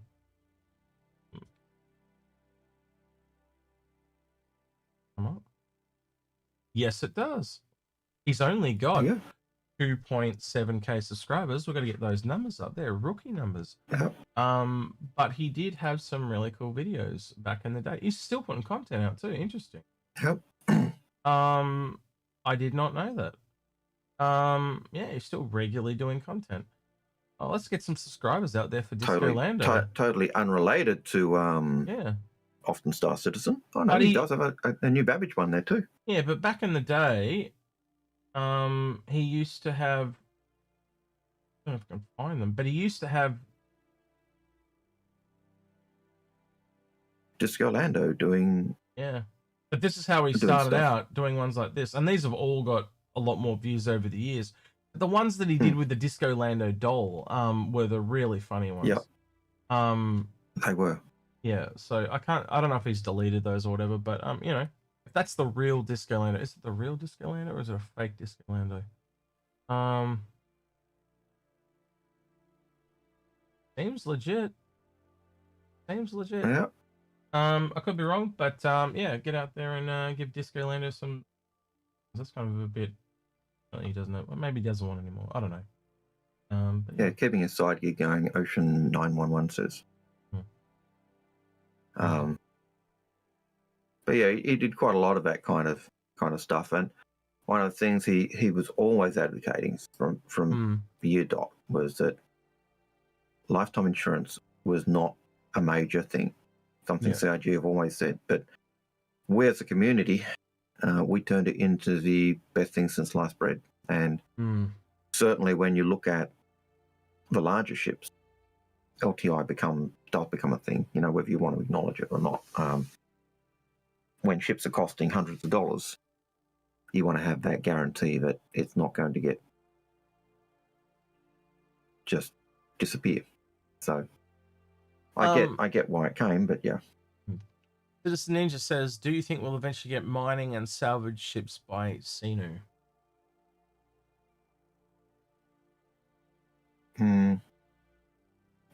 It'd be nice to see something from them, because I think they do tie into that industrial aspect. You can see it with the Pioneer, but they're a bit of an everything catch call. I think that they've got the racing ships, they've got racing with the and fighters with the Mustangs. I can't remember their other ships. Then they've got the horrible little Ute. And then the Pioneer. I think I'm not really a fan of Cena, as you can probably tell. I think they try to knock off RSI and copy, proprietary tech in their lore, and I've just never really liked Cena. I think that Mr. Musko wannabe is just not someone I've liked. I haven't liked that company. I think you've got obviously a lot more ships to come from Cenu, because there's a lot missing in the middle there. We know that they're kind of adding the ground extraction from the Pioneer to the Forge, so I guess the two that do it a little bit. Something more dedicated from them would be nice. I am hopeful that they will get something like that. We've obviously got the underground extractors and refineries. It's still to go. I would hope that they get one of those. We've also got liquid transporters, so they could obviously do that as well. Obviously, they've got cargo history in the Nomad. We've obviously got that bigger ship from them. That's the bigger cargo ship that we've seen from Squadron. So they've definitely got some other art assets that we just haven't seen. And I'd have to assume that there's some other ships coming from. And it's just knowing that the Pioneers after a 1.0 priority at this point. Yeah, and we know that with the Pioneer coming, they'll want other ships in there to help them build that library up, and so having more ships come, it's a no-brainer in that sense. Whether they've been building them and just putting them on the side, but they're certainly building out that library of assets. And they don't like using it, making assets that they just use once, so they'll them in again in multiple areas. And industry, if they're doing industry, I can see mining, salvage, manufacture. I can see them having a hand in everything, just like Silas Krona has his hand in lots of little pies as well. So, all right. Unseeable thing says the volume of bugs. Unseeable thing, yep. What's seethe? Oh no, I'm seeing things that are not there. Clearly, he's unseeable. The volume of bugs the Moth released with, does it appear to be consequence of them struggling with mid-patch releases or rushing out of content? Well, that's the question I have too. And I think I don't know if it's rushing of content or it just wasn't ready in time or something went wrong, but clearly it is in a worse state than other ships, to the fact that the things on the Moth were not copied over to the Mole like that they were for the Asgard to the Valkyrie and stuff like that. Yep. It tells me that they're on, maybe it wasn't rushed, but it was on a shorter time crunch, or something. Something different happened there with the with the timing, whether they didn't have enough or they ran out or something. But there's some other things. Something sounded a bit off, yeah. Yeah, there's some other things like art-based stuff as well. So something is really off with that ship. And if I'm knowing CIG like they do, maybe they try to do it at a quicker speed. And much like last year where they were doing a patch every month, they learned that it was too frequent, or maybe they'll dial it back a little bit now. Because there obviously was something went wrong. With the Santoki Eye, when it came out and they tried to put it up for its gate review and it completely failed. Yeah. It could have been something like that where something just went wrong, many moving parts, whatever. If they come out and tell us, they'll come out and tell us. I'm sure we'll never hear about it because they never tell us about stuff like that. But it would have been a really nice example. To just say, we thought it was going to be ready, but it's not. Yeah. There's just too many little bugs. They might have said, look, acknowledge, yeah, there's these bugs, but it's not enough for us to say it's not worth going out. So, if anyone talks to anyone at CIG, like at a Bastards or something, just ask them. Say, hey, why did the moth come out? So, where did you run out of time on that one? Yeah. Right. You go. The Bounce 93 says, is the Reclaimer the Orion equivalent, or do you think a real capital salvager will come out in the future? No, it's the equivalent. Yeah, I'd say it's the equivalent. Back in the day, they even were comparable sizes. They were comparable in price. Comparable in price. I think they actually started the same price. To be fair, actually, the Orion was less. It was $325 for the Orion and $350 for the Reclaimer. And the Reclaimer's gone up 50, and the Orion's $575. So it's still not out yet. So but you can see already that the Reclaimer has grown even more because it always had a capital power plant. I think now it's got capital power plant and a few other capital components. Well, I would have to double check that, but they're just listed in the stats rather than being physicalized in the ship. So lots of things have to happen in a Reclaimer to make it happen, to make that happen. And I think that itself just shows it's got to grow. And that I think the growth and the internal problems. What does that mean? I've got other questions now. Like, have they simplified the gameplay? Like, they've said for ages that the claw's meant to do functional things. It was meant to have lasers to slice the ship up. We've meant to have blast charges. Then you've got a ship like this that doesn't have any form of way of fracturing the ship other than the standard affair, unless they use the missiles on it. There's a whole bunch of things here that don't add up. So I don't think there's enough direction to say that they're going in a new direction or they're going in the old direction yet, because I can see things on both sides that can work both ways. I haven't seen something in definitive that says, okay, they've fully changed it, or it's going to be the same way they originally described. And they've never told us it's changed.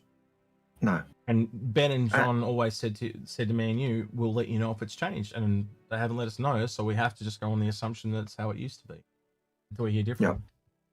And that's because often we find that things they've said in the past, people say no, and sure enough, when it comes out, it's the thing they said in the past. So and that's happened many times now. I think the last one was the skins, the best in show skins and stuff like that. That was I can't remember how many years we were told that was. Even other Inforunners, it is what it is. Right. Go ahead. Got more? Chat says, the upgrading the claw to be physicalized and all that would have been a lot more work. And I could see them pivoting away from that aspect. But they've also got does it have lasers or? They've also got the Maelstrom system, so it's actually even easier to do now. So it goes both ways. So rather than the claw essentially just docking and holding the ship, we've got tractor beams that can do that, right? So I can understand there's no real need for the claw, but then having the claw like go over and physically like eat or break apart also sounds really cool. It almost, in a way, isn't it like a space-based wrecking ball in a way? You hear where I'm going, right? If you can actually kind of get it to grab onto things and it kind of breaks them down, it sounds cool to me. I don't like the idea of this and the ship kind of like just breaks apart on its own. It's a bit weird. It's just a bit weird to me. I like the idea of a claw gripping something and crunching it and compressing it. Agreed. But all of that stuff, it's not just the claw doing that, it's then also changing the assets that it's gripping. And think of the gameplay there as well. You can actually have gameplay around pressure and, the squeezing and stuff like that, where it's just the fracture. Right now, you can tell it's literally the golf club thing they talked about. It literally just sits there on a timer and then poof, it's done. You can't tell me that that's not placeholder. I wouldn't believe you for a second. Because there's just no gun up. And seriously, Salvage is so vanilla right now. It is literally just this. It is literally the equivalent of watching paint dry in reverse, right? It's just a little weird. Like, it's relaxing, but it's so different from what mining is. Like, there's just no complexity to it at all. In mining, you do have to keep the bar in the middle, and that's the aspect of mining I do like. I like that kind of challenge, but after a while, for me, mining is just that activity. There's not really anything else other than that one activity in mining. Whereas in salvage, I find the fact that I go and rip out the components and rip off the weapons and then do the paint, that relaxing, soothing painting of painting. And that's the other thing, Algared. You might find you like scrapping. So you like if you and I go out in the reclaimer, you may just sit on the scrapping lasers and that's all you ever do. But I like the munching with the claw, so I just sit on the claw the whole time. So it applies. And there are days, and I know there are days where I'm tired. I'll go to a ship where I can just spend hours just merrily stripping it, and there are other days where I just I'm equally tired and I just want to get it done. So I'm just going, fracture, suck, fracture, just bang, bang, bang, bang, bang. So we can confirm now he is positive for strippers. Right, good to know. Good to know. Stripper approved. Algared is stripper approved. Right. Yeah, well, as you keep saying, old man Hurston has all those uwu girls, you know. So if we ever do some kind of merch, I want to do like an old man Hugh Hefner style, like dressing gown type thing. Oh, gonna be funny. And like a box of cigars or something like that, and we'll just call them Evercrack or something. Old man Hurston's supplies. Oh dear. All right. Robe, cigars, We're starting whiskey glass. All right, this is from Aaron Lentz, 5002, who says we are starting to see the arrival of heavy armor combats and infantry armor. How do you think this will affect gameplay once the full implementation of this system is delivered? Well, I know where this is going very easily. Suit lockers. Heavy armor is not able to sit in a regular seat. They have to have specialized seats. I think one of the ships is like the Valkyrie. The Spartan. There are a few others, but you can't essentially fly a ship in a heavy suit of armor. But all of a sudden, let's try and take a simple example. Thinking of two that I was in, because I was showing a new person around the game the other day, the Avenger and the Sulian. Now, both are kind of combat focused, but what's the real difference there? Well, the drawback on the Sulian is obviously you've still got 6 SCU of cargo, but it breaks into separate boxes. But what do you get in exchange for that? Well, you get a suit locker, right? And the suit locker means that you can take heavy armor with you. You have to put it in a cargo box and lose some of your cargo if you want to do it in the Avenger.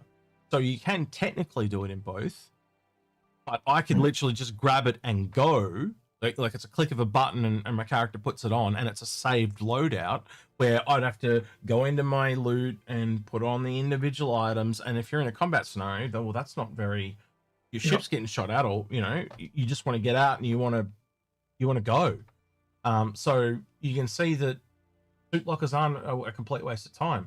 And it goes the other way in industry as well, with the suit lockers on those other ships as well, because if you want to walk around your ship on a different suit, right? So maybe it's something that has more oxygen. I don't know. I'm grasping at straws here, but you get my point, right, Algared? It then allows you to have a different suit on the inside, and then you get out and you go outside and you have a different suit again. So you can have a heavy armored suit that you have outside the ship and a medium or a light that you have when you're inside the ship. Or even for the industry, you've got your suit for high temperature, high acid, high radiation, high coal, and they also have less. They also have less armor, those suits too. So point still valid. Do you have a suit near your engineering department where it's for high temperature or radiation, so you can actually, if things go awry, you can actually be in there longer repairing stuff. So all it is giving you a quick loadout save option is what suit lockers are realistically. But getting back to his very specific question, which is heavy armors, combat, and infantry armors, how do you think this will affect gameplay once the implementation of this system is delivered? It's suit lockers that really need those to change it, because right now we've already got heavy armors and infantry armors in the game. But I think we're getting into more specialist areas too. Like, think about back to the CitizenCon that you and I went to in the UK. They talked about classes being based around their armor. So they had the sniper, and all the different other inventory-based ones around that as well. So you are going to start to see more bespoke classes, but we're also going to see those bespoke weapons come in and medical things and explorers and all that type of thing to go alongside them. And you'll see the trade-offs in those as well. So if you're in, the prisoner had said, or it's regular clothes. If you're running around in regular clothes, you got no armor, but you're more agile and quick, and you're less of a signal. Whereas if you're in heavy armor, you're slower. Well, this makes sense to me. You tell me if you think I'm wrong here. If they bring out more gameplay for something, right, you would think that they would bring out their FPS equivalent to go with that, right? So say they bring out, look at the ones that are in the game right now. We've got mining, salvage, combat, and medical. I think that basically covers it. So they're probably where I'd first to see it first. So mining would be going into temperature-based locations where we don't really have a lot of, so it's probably frost armor that you would see first for mining, or something that around mining. Medical ones are obvious because they obviously have, we're already kind of seeing some of the medical armors. I believe the one for the event was a medical armor, stuff like that. So, what benefits do they give for medical people? Do they have a lot of diagnosis equipment built into the suit, stuff like that? You go across to the combat ones. Well, what do you get? What differentiates a sniper from a rifleman? I have to assume that it's probably got a rangefinder on the HUD or something like that for the sniper. It's obviously a lighter suit, not a heavier suit, so they can move around, and they're very offensive and not defensive. By the same token, you go over to a heavy armor guy, maybe he's got his bullet count on his screen because he's just putting down so many bullets or whatever, So no matter where you look, you can see how much ammo you've got left, Do you have other types of HUDs where you can see the rest of your squad on your screen and stuff like that? They're the type of things. But again, some of it's parts thing. These are all different teams that have to come together to make that stuff work. So just the way an armor looks, you've also got to start looking at the function of things. And we haven't really seen that too much in game yet. I think, as Algared said, up until this point, we've really just got temperature suits. There's not really been much differentiation in combat, and again, we've only got what they've told us, and there's not a lot there that they've really told us. But you can imagine from other games, can you not, Algared? Yeah, and you can, and you can certainly see they're moving in that direction of bringing those different aspects for different gameplay in. So, I've got to look at it in terms of where I can see them going and where they've talked about wanting to go. Well, it's so Arcade Alchemist says Helldivers 2 is a textbook about why armor matters, but it's beyond that. That's just light, medium, and heavy, right?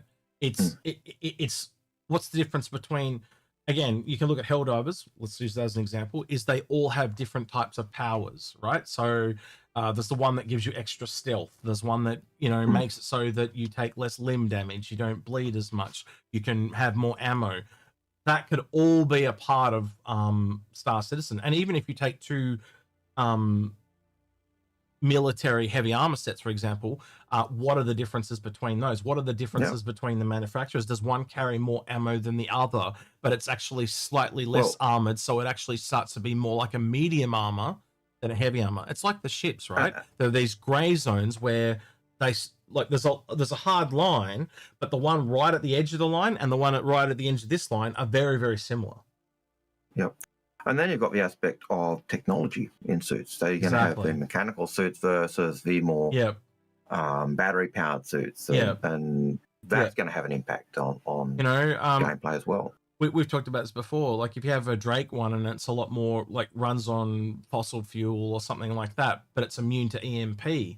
But then you go to the other side and you've got like an Origin like one and it's runs on batteries and it's all electronics and stuff like that, but it is susceptible to an EMP.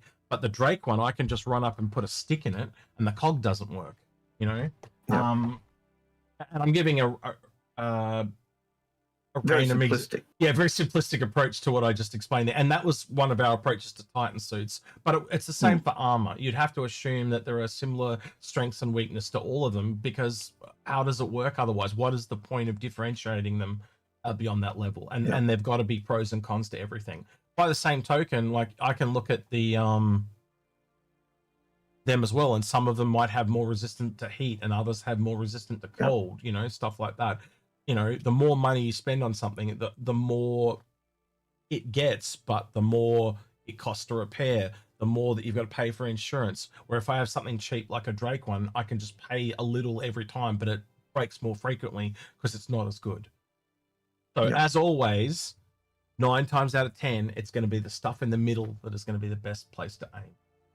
But in these rare instances, those outliers, it makes it a skill-based system, knowing what is the perfect suit to take for that perfect situation. And it's the same thing with the ships. It's the same thing with the vehicles. We've seen the same thing over and over again, where it's becoming a what you know system, not a leveling system. So Algared can join the game 4 years after me and just jump in and play with me, and he learns as he goes. By me playing with him and me teaching him, there is no leveling system. It's a knowledge system, and that makes it really, especially a lot of the systems we look at, Algared, we're seeing this repetitively, aren't we? Where they're a bit like chess, where they're really simple to understand, but they take a long time to master. And we're seeing that, like we did that crafting video last weekend. Last weekend or was the week before? I can't remember now. They're all a blur. Yeah, I think so. But it's the same thing there. You can start to see that the same systems are repeating, that same knowledge base is repeated and used again and again in different places. And I really like that. Makes the game very consistent. At least the game's consistent if CIG is not consistent with how they're doing it. But So Demon Eyes 1989 says not all armor will be EVA capable. And that's true. So that'll be one differentiation between armors and infantry armors. You know, so not all suits can go all places. Absolutely, agree with that. So we'll see that at both aspects as well. Next question, D8283W YQ Y3Q says. Really quick, sorry to interrupt you. I just thought of another one, and I hadn't thought of this one before, and I just thought of it right then. A reason to take off your armor might be wear and tear. So the reason to walk around in civilian clothing or just your undersuit is because they will wear as you walk around. I don't know, I just thought of that then. I have to talk about that one. It's that's sinkhole stuff, and you know, and even just the way NPCs will react to if you're walking around in your armor. What, you're expecting trouble? And that does line up with what they said about ship manufacturers and getting pulled over and stuff. So I agree with you. It's repetitive nature of the game. Anyway, sorry to interrupting you. Go ahead. So the question is, one of the developers mentioned quality differences based on salvage size. Do you think that they misspoke and should have said quantity? No, I think they actually spoke correctly. Correct me if you think I'm wrong, but when you look at the patch notes where they talk about the changes to salvage, they talk about they were talking about powder, scraps, and chunks as the types of salvage we get. They talk about the powder being, I suppose, high quality, but in terms of not needing much refining to get it to the point where you want. To chunks being lower quality, meaning it needs more refining time to get it to that. I disagree. That material, but I could be wrong, right? I'll say that. I think that it's really refining that's going to bring in the quality for mining and salvage.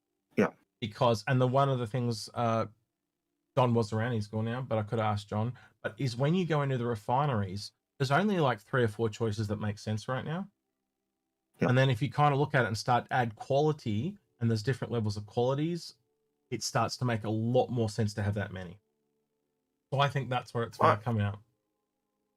Just my reading of understanding of the way they talk about the chunks being, I just see that as being you've got more impurities in. No, the chunks were quantity. And the powder was a lower quantity. So the idea is that I get my powder. So to answer the person's question, yes, they said it backwards.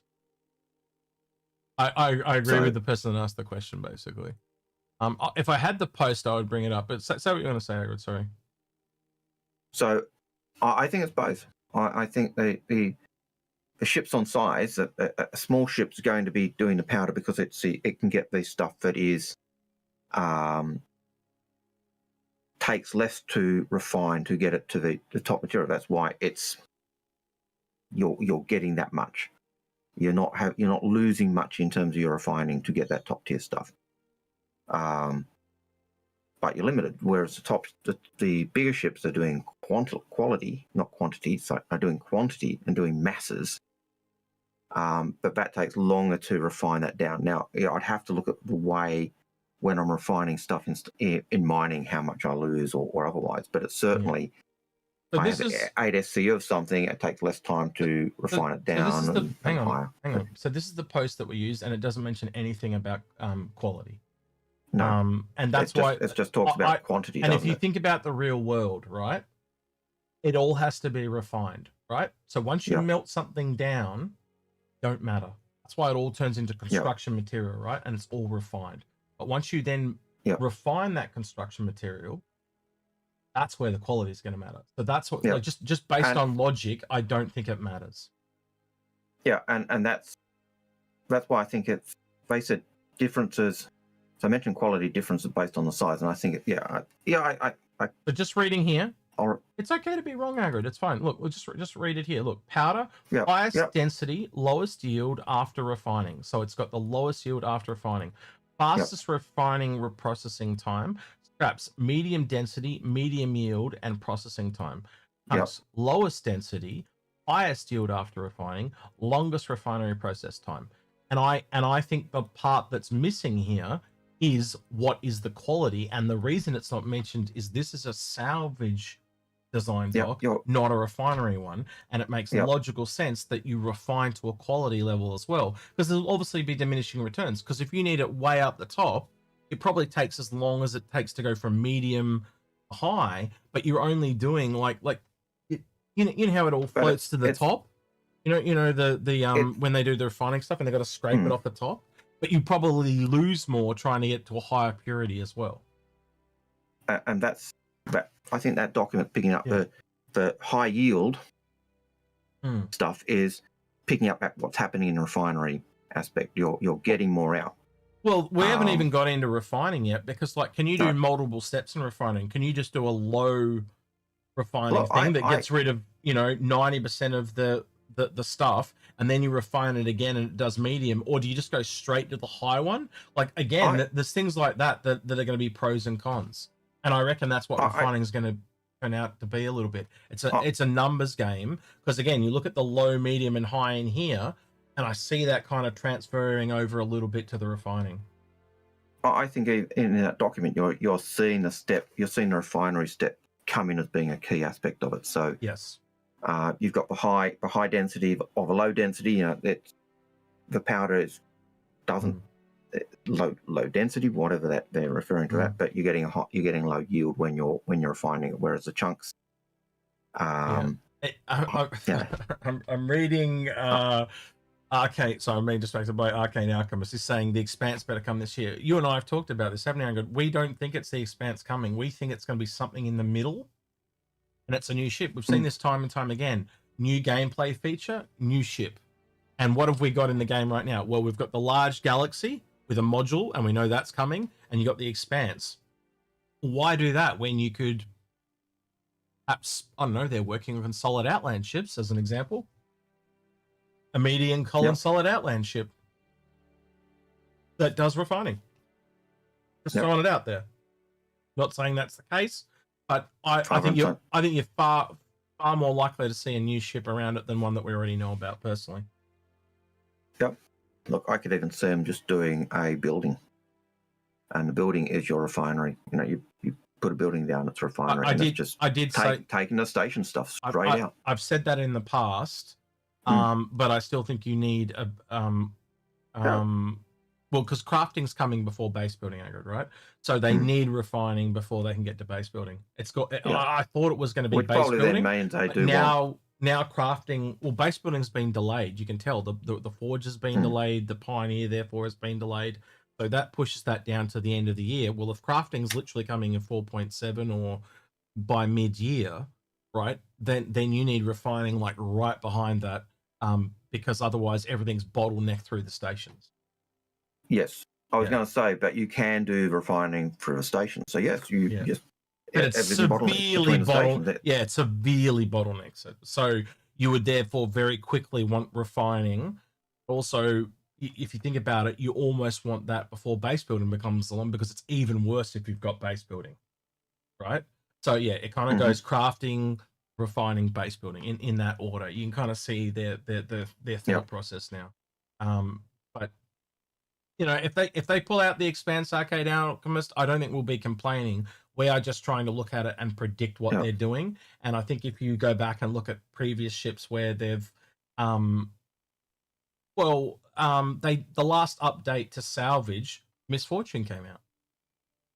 You know, every time they do an update to a gameplay, it usually comes along with a new ship. So I have to assume, bringing refining into the game, there's going to be another new ship to sell there, and we already know about the Expanse in the Galaxy.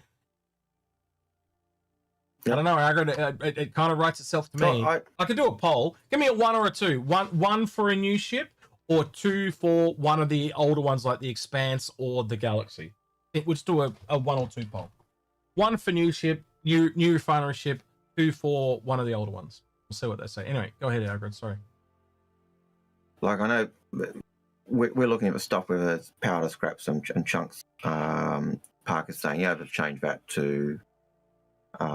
Spicy was saying they've changed that to rubble pieces and salvage.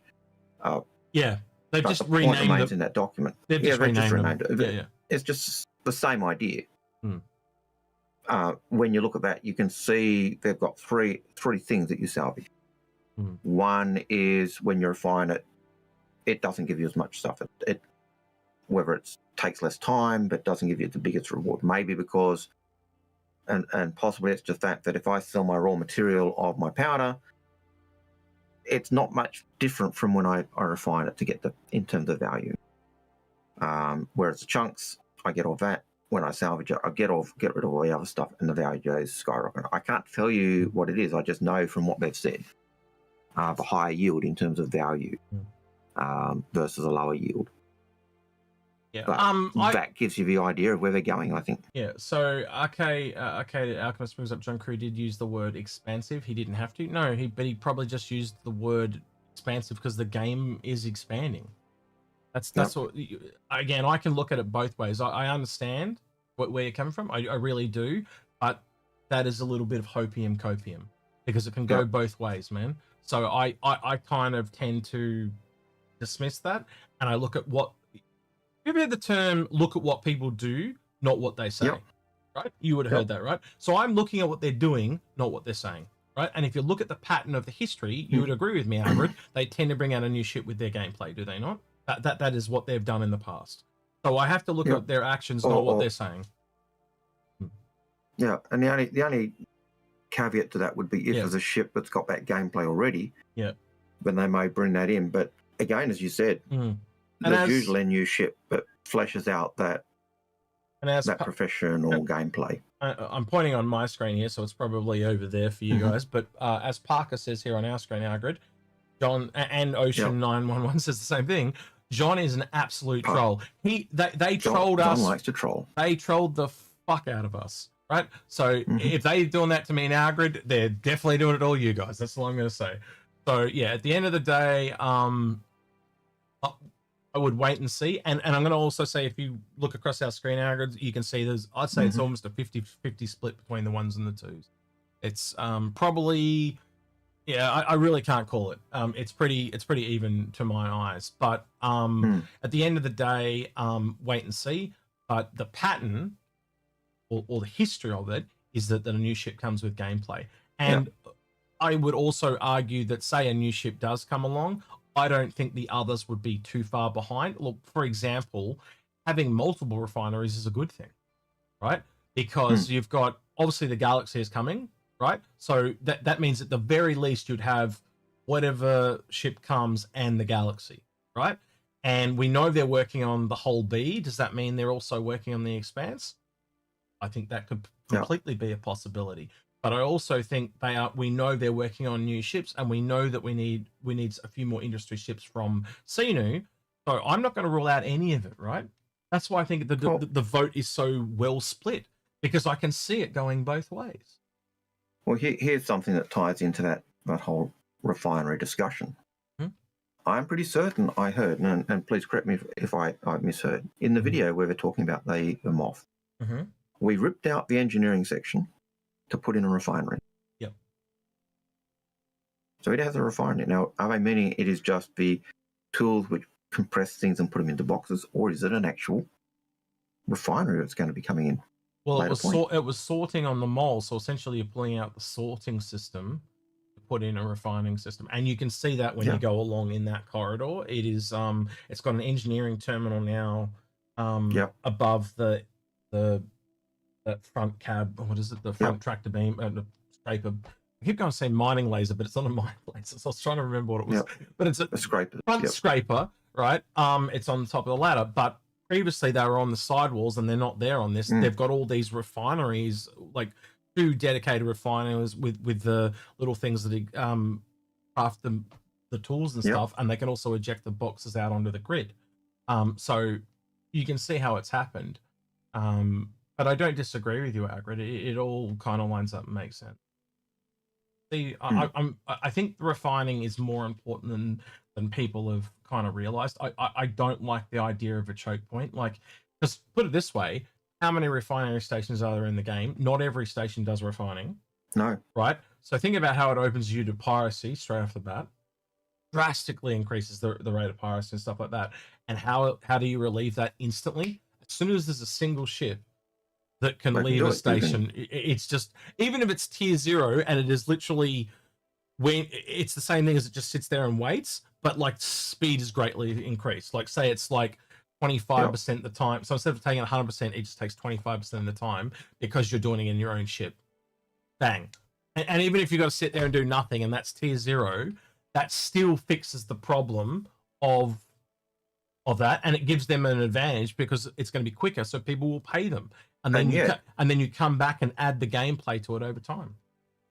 And yet I can also see, I can hear Bops talking about choke points, because those choke points bring in gameplay and everything else. But Bops wants to kill people.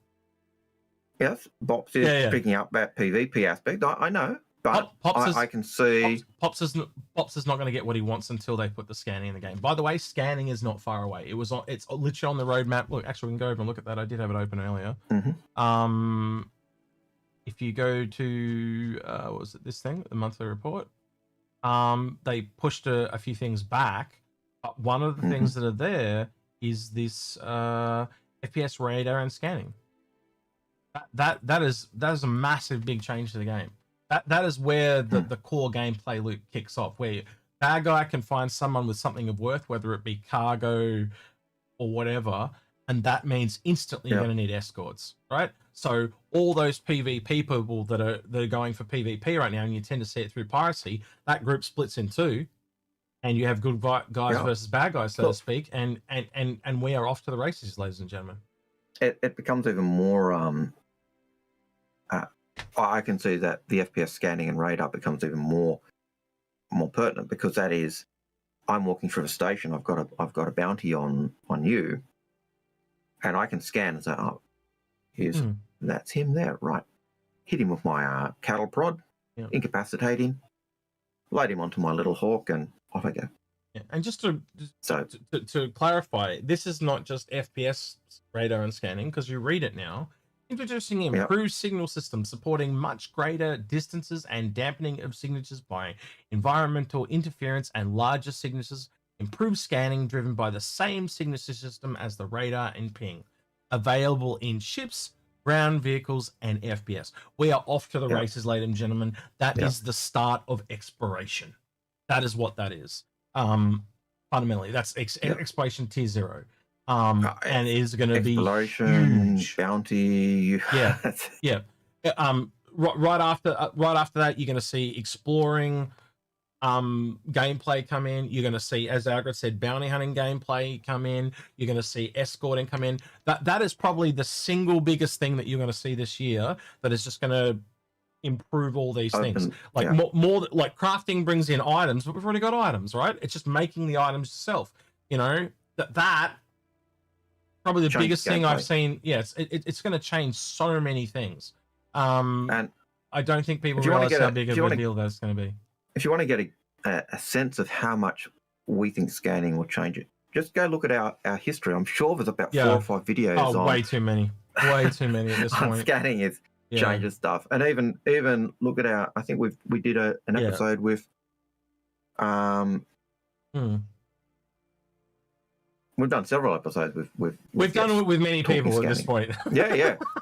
And Space Tomatoes thinks that Paul thinks that like any person that's dived into the gameplay, you just know how important scanning is.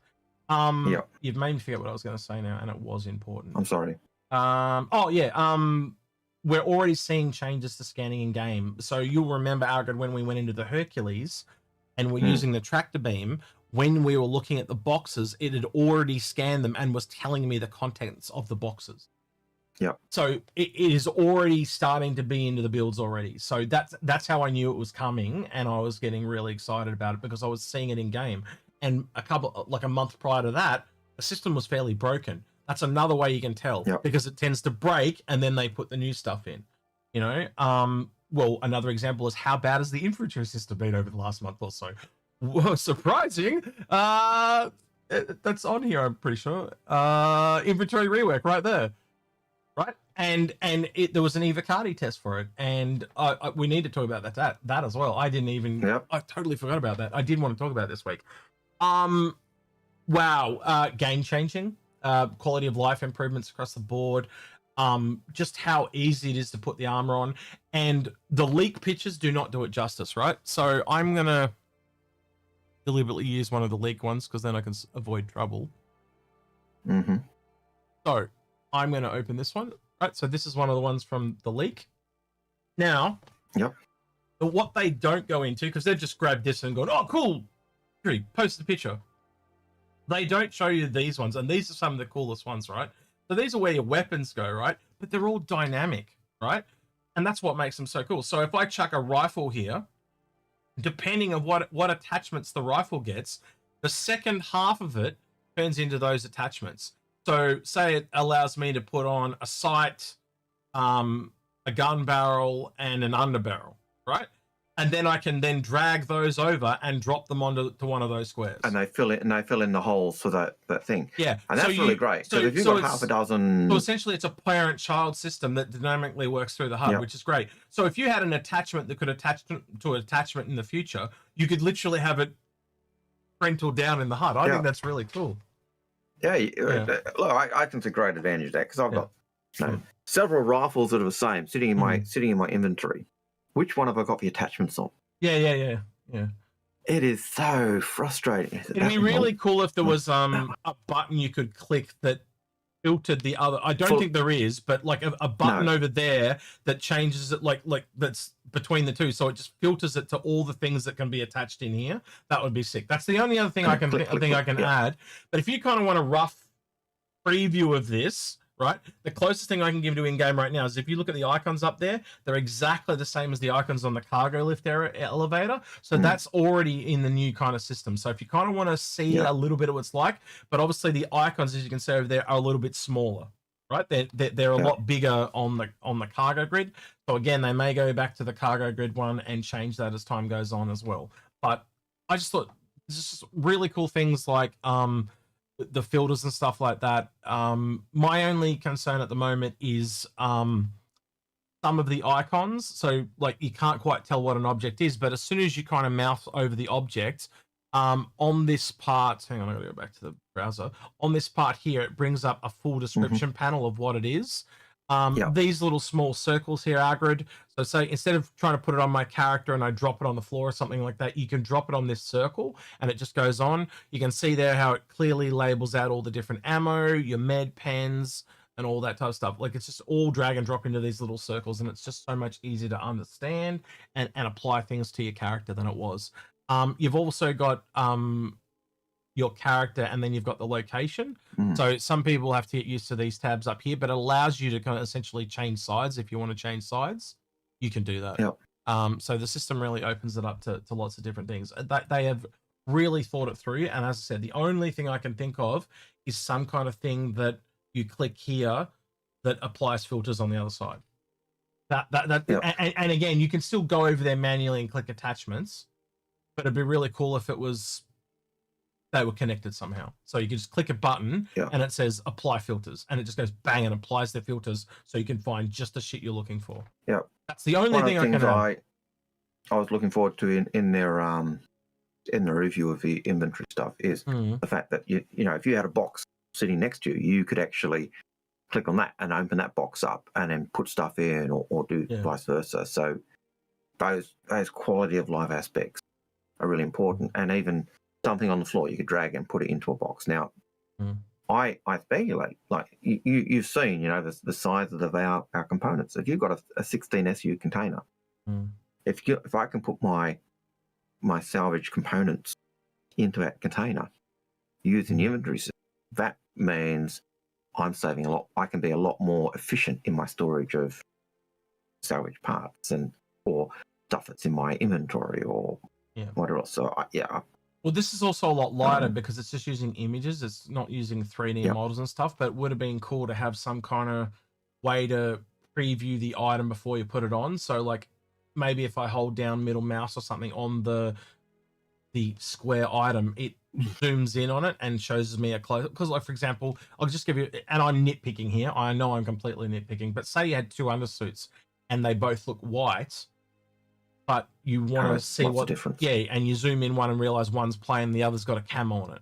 You know what I mean? Just little things like that. But I guess you again, when you're dealing with all these items and losing it and having to go back and switch around, that's a nice to have, because if you've got so many that you can't tell and the only way is to put it on your character and then you've got to scroll back through and find it again, it's a first world problem. But again, having heaps of items like that, it's just really annoying, and there is no way to build it beyond undersuits. So if you've got 500 undersuits, you're kind of a bit stuffed. I'll show you my inventory one day.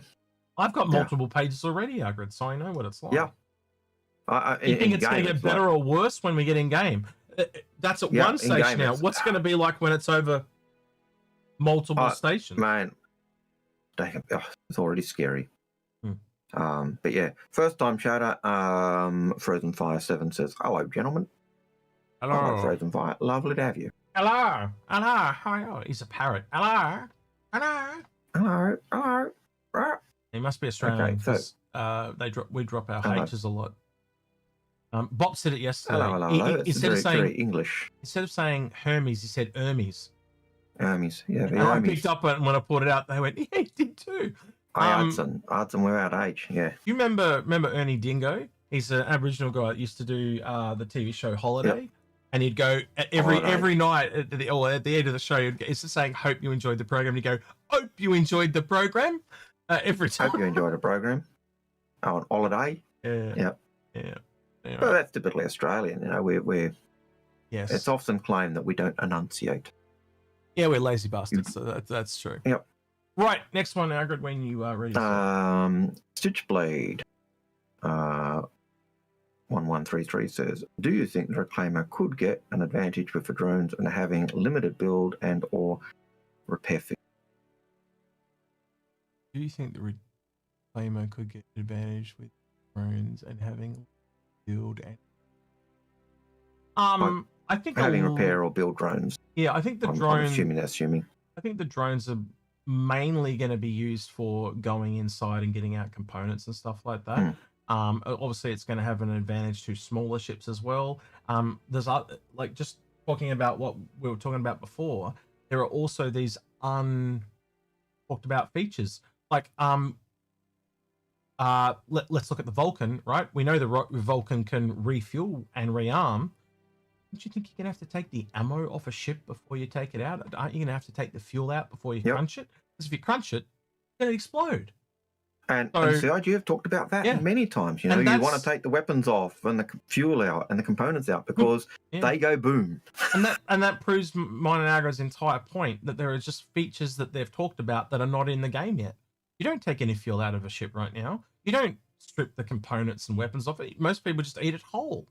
Now, you can take them off, but most people don't. They just sit there, do the painty thing, and then fracture it, and they're gone. You know? And there probably will be a real value in the future to getting out and stripping all the weapons off. That, in fact, you can see when that's going to happen. While someone is doing the paint stripping, everyone else is going to be doing the grabbing the guns and the components and shit. It's going to be all hands on deck. It's like a before and after effect.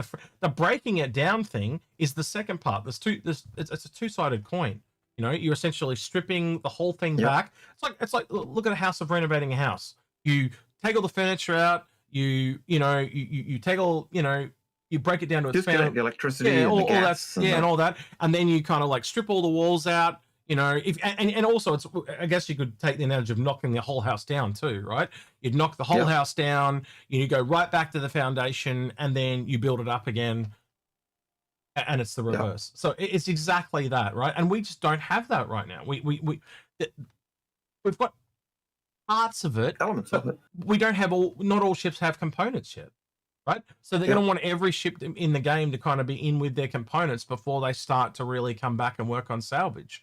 And again, doing base building, all the buildings are going to have their components. So I almost think that you might even see salvage in base building before you see it in, I mean, the stripping part of it, and stuff. You might even see it there before we see it on ships. We don't have refueling right now.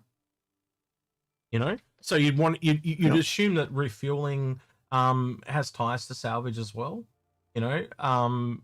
You can kind of see where the Vulcan is at. Like the Vulcan needs to have refueling in. It has to have arming of ammo in. So you can see why the Vulcan's further away than other drone ships as well. And it's not. And the fact that a Reclaimer has drones in it, but it's got those other features, puts it ahead. Clearly puts it ahead of the Vulcan. But But it also puts it behind in other things because, again, it needs the same thing the Vulcan does for the drones. It's the only salvage ship that's got drones, so that's why things like this come out, and it doesn't require drones because it can come out and be ahead of it. Now, does that make the Reclaimer better? Yeah, it does, but it means it's going to take longer to come out. Now, here's something that I did think about in terms of the drone bay on the Vulcan and Reclaimer versus the drone bay on the Carrack, for example. If a drone bay heads can only take a particular type of drone, then that limits.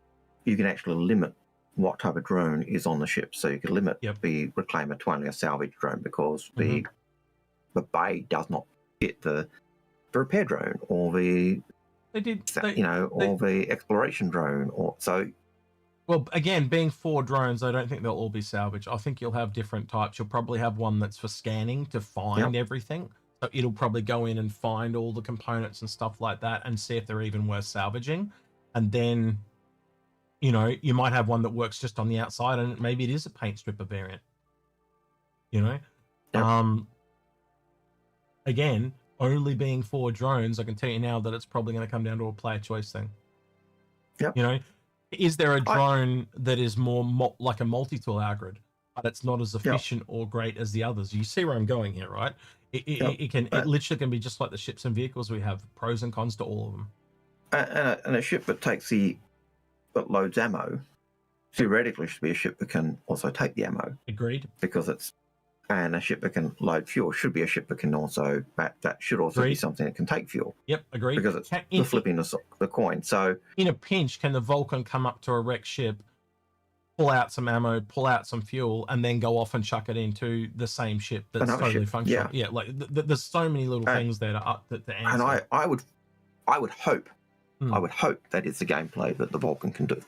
Go along to a battlefield and rip off, salvage those components out from a battlefield, and then go to a ship that's still on station and rearm it. Well, ironically, can you see a Reclaimer working with a Vulture? And I can. Absolutely. Yeah. The Reclaimers, they just rip and shit it all to pieces, and the Vulture just comes along in the middle of the battle and is grabbing stuff to feed back into the game. Same as the Crucible. I can see that too. Like, again, it all comes down to player choice. And you can see how all interconnected the systems are, and it just works on so many levels. I love it. I love how it's all integrated. It's one of the things that does, and I know people probably say, "Oh, so much hopium," But it when you can see where the gameplay goes and the links to the gameplay that they've got, it does fill you with a lot of hope. Loops within loops within excitement loops for the game. within loops within loops. Like everything is interconnected, and it makes everything matter so much more. And again, you chuck AI on top of that, where 90% of the universe is AI. I keep going back to the game Eco again and again and again. Yeah. And the one thing that's missing from Eco is they don't have the AI, and the whole game falls apart because of it. I think eventually a game like Eco is going to have to add AI. And Eco, for those of you that don't know what Eco is, go look at it, and you'll start to see the gameplay. Like if you strip away the themes and just look at the functional gameplay, it's impossible not to see parallels. They are so similar. Where if I break it down, Star Citizen's on ships and it's an entire universe. Eco is on one planet over 4 different time periods. So essentially, it's like building villages instead of building towns and cities and orgs and that type of thing. But there are a lot of parallels between how cargo works, how the profession, like the back ends are similar, is how I'd put it. The front ends are a little different because they're in different themes.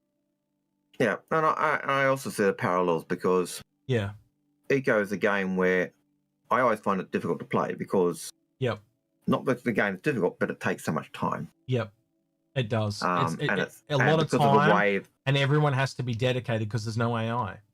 So if I'm, just give an example, if I'm the blacksmith and I need material from the miner, if the miner is not online, I just can't do anything. And that's unless you go mine yourself. Well, exactly. Unless I also happen to be a miner. But that's where the profession falls apart, isn't it? Where if I've got AI in the game, and the AI just goes, well, okay, there's no iron, and AI will go out and eventually find iron. So it might cost me more, or he can sell it at a premium, but at least it's there. The problem with Eco is it just doesn't exist, and that's the problem. The other thing I find with Eco as well is not only does it take time, but you got to dedicate the time because the game is on a timer. Because it ends. Whereas Star Citizen at least goes on and on and on. Not necessarily on that timer. That's why the time is there to try and force people to play in that time period, so it keeps everyone playing. So rather than doing AI, they've forced everything with timers, but it just doesn't work because real life, I got to go to work. I can only play on the weekend or whatever, So it just So again, I think eventually Eco is going to have to add AI, or at least a small amount of them. So at least one profession per AI. So there's a miner AI, there's a fisherman AI, things like that. So at least the resources are fed into the game. Or because of the way the game is, you could have a pause button, so you pause it when everyone leaves, and then everyone comes back and does their session. But both basically. It really is. It really is that frustration with Eco, which prevents me playing it. And also, the more people that join the server, the more they build, the worse the server performs. So Eco's got some other problems they've got to sort out. But if they get them sorted, they're on exactly the same thought train as Star Citizen. They're just not going to pull it off because they don't have the resources, they don't have the development. They started on an older engine, and they're trying to do it. I think they're on the Unity engine or something like that. And we've seen it with other games too, like No Man's Skies. They all have a similar idea to Star Citizen. They've just implemented it the wrong way because they haven't had the funds. The only reason Star Citizen is going to succeed is because they started small and grew into it. And they built it all from tools. And when you go back and look at how they spent so much time developing tools, you now understand why it works and the others didn't, because they didn't build tools. Look at Elite Dangerous. Elite Dangerous just said, I was just about to do that example myself. Oh, great minds think alike, man. But you go ahead. You say it then. Yeah, so with Elite Dangerous, and I can even remember Chris talking about this. People say, "Oh, why didn't you do this?" And then go that. And so Elite Dangerous, they actually at one point said, "We built the game, and then we'll back engineer and put the tools in." So that's one approach to the game. You get the game out so it's playable, and then you go back and add stuff. Where the mass exodus CIG went the opposite. Well, hang on, before you go on, that's where the mass exodus occurred of Elite Dangerous, because they tried to backpedal and said nobody wants to walk around in ships, and that was a couple of years back, and a lot of people left and came to Star Citizen. Continue. Whereas on Star Citizen, they went, okay, what do we want to do? What are the tools? What's the back end we need to be able to get to that point in the long term? Not this is what we've got and where do we go? So they actually spent so much time doing that R&D, developing the tools and the systems they need to build that. And the result is, as those come online, they're sliding into the spaces that were already there, which gives them a lot of redundancy in terms of not redundancy, but ability to add, and that's massive. Few people in chat are about what I want to talk about, which was No Man's Sky. They had a different approach again. Obviously, they started at the bottom and did work their way up, and they did a lot more successfully. It doesn't have the same fidelity as Star Citizen Elite Dangerous. It's a much it's a smaller, simpler game, in my opinion. A lot more procedurally generated. But I agree, it is getting better and better with every patch, right? I think but look how they started out. Elite Dangerous started out good, had a lot of praise, and went bad. No Man's Sky started bad, and has got a lot better. So there's no correct right, and I'd say Star Citizen's probably been a bit in the middle, where it's got hate and love all the way along, right? So there's no perfect way to do it. It's just 3 different approaches to the same problem, and they're all going to have different outcomes. I think Star Citizen will be the better of all of them when all is said and done. But I don't have a problem with Elite Dangerous or No Man's Sky. It's just they're all trying to do things that weren't done before, and nobody. What horse do you bet on? How do you determine that? There's so many determining factors. And at that point, you just go with the one that has the best feel for you. Look, in fairness to No Man's Sky, I actually got into No Man's Sky after the kerfuffle, when everyone was saying it's shit, it's rubbish, it's disgusting, it hasn't lived up to the hype. Yes, it didn't live up to the hype. But if you went into the game not bothered about the things they had said, it was a good game. It was an enjoyable game. It was very, you went to Planet A, and what you found on Planet A was very similar to what you found on Planet B. They just had different names. But the gameplay that in No Man's Sky they've constantly reiterated and built and changed things, and that is, kudos to them. It is becoming a better and better and better game, and now. Also, when it initially started, you couldn't really do anything when you found other people. I think that's changed quite a lot now. You can actually interact with people a lot better and stuff like that. So again, they've fundamentally designed the game knowing of where they want to go to, and they've just been incrementing all the way along to that point. So like I said, if you went into the game expecting everything they said was going to be there at the beginning, you're absolutely, utterly peeved and it's the same thing for Star Citizen.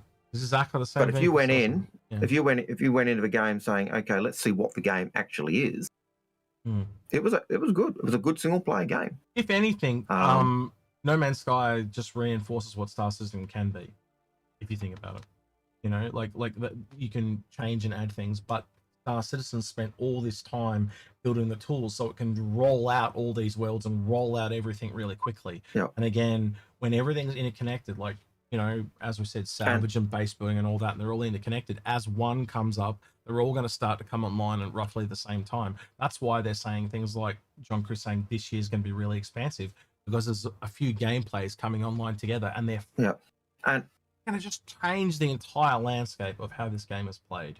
I'm really excited for this year. I think the first big one that really is going to hit hard is scanning. But I really be interested. Even people in chat right now, like in 6 months from now, we look back and scanning's out. Let's say, for example, it's out by then. Let's hope it doesn't get delayed. But you get my point, right? Like, wow. Okay, so I didn't realize how much this was going to change the game. What's the next big one?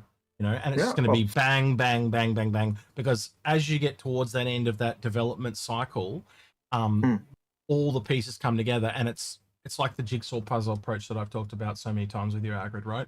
It's just the picture is going to become more and more clear, less and less pieces that need to be worked on, and it's just smack, smack, smack, smack, smack, smack, and bang, And that's just to get to tier 0, and then you go out and you add other things that just add to it, like the underground extraction mining, big game hunting, whatever profession you bring in that. It's just okay. We've now got this half of this pizza. We're just making it bigger, and that's what No Man's Sky. We're now filling in the holes that we planned for, and that's what No Man's Sky's. That's what No Man's Sky's doing, but it's also what Elite Dangerous didn't do. They shortcutted to a certain thing, and now they've got to go back and essentially they wanted the pizza and they didn't have any base, and so essentially all they've got is toppings. So anyway. Now, I think a couple of comments in chat. Elite Dangerous, that's been in development since the 70s. True. Like, you go into Elite Dangerous, the graphics are new, but a lot of the interface is, once you remembered what you were doing in the 70s, it's the same. Now, so they built on an old engine, kind of the old engine as well. Technically, it was a sequel, but point still stands, yes. But so much of it was still, but they went with the idea of we'll add the extras in later. Didn't even plan, detriment. And didn't even plan really for the future. They just went, we'll just do this, and if it gets big enough, then we'll do it. But you've got to plan that shit from the get-go. Yep. Whereas Star Citizen, the difference with them is, yes, you could say the same, but Star Citizen is, from Wing Commander.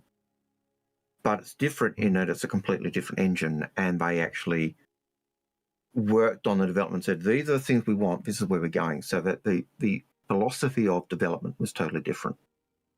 One was get it out and then retrofit. The other is build the foundation and everything we want, and the grounds for everything we want, and then build up.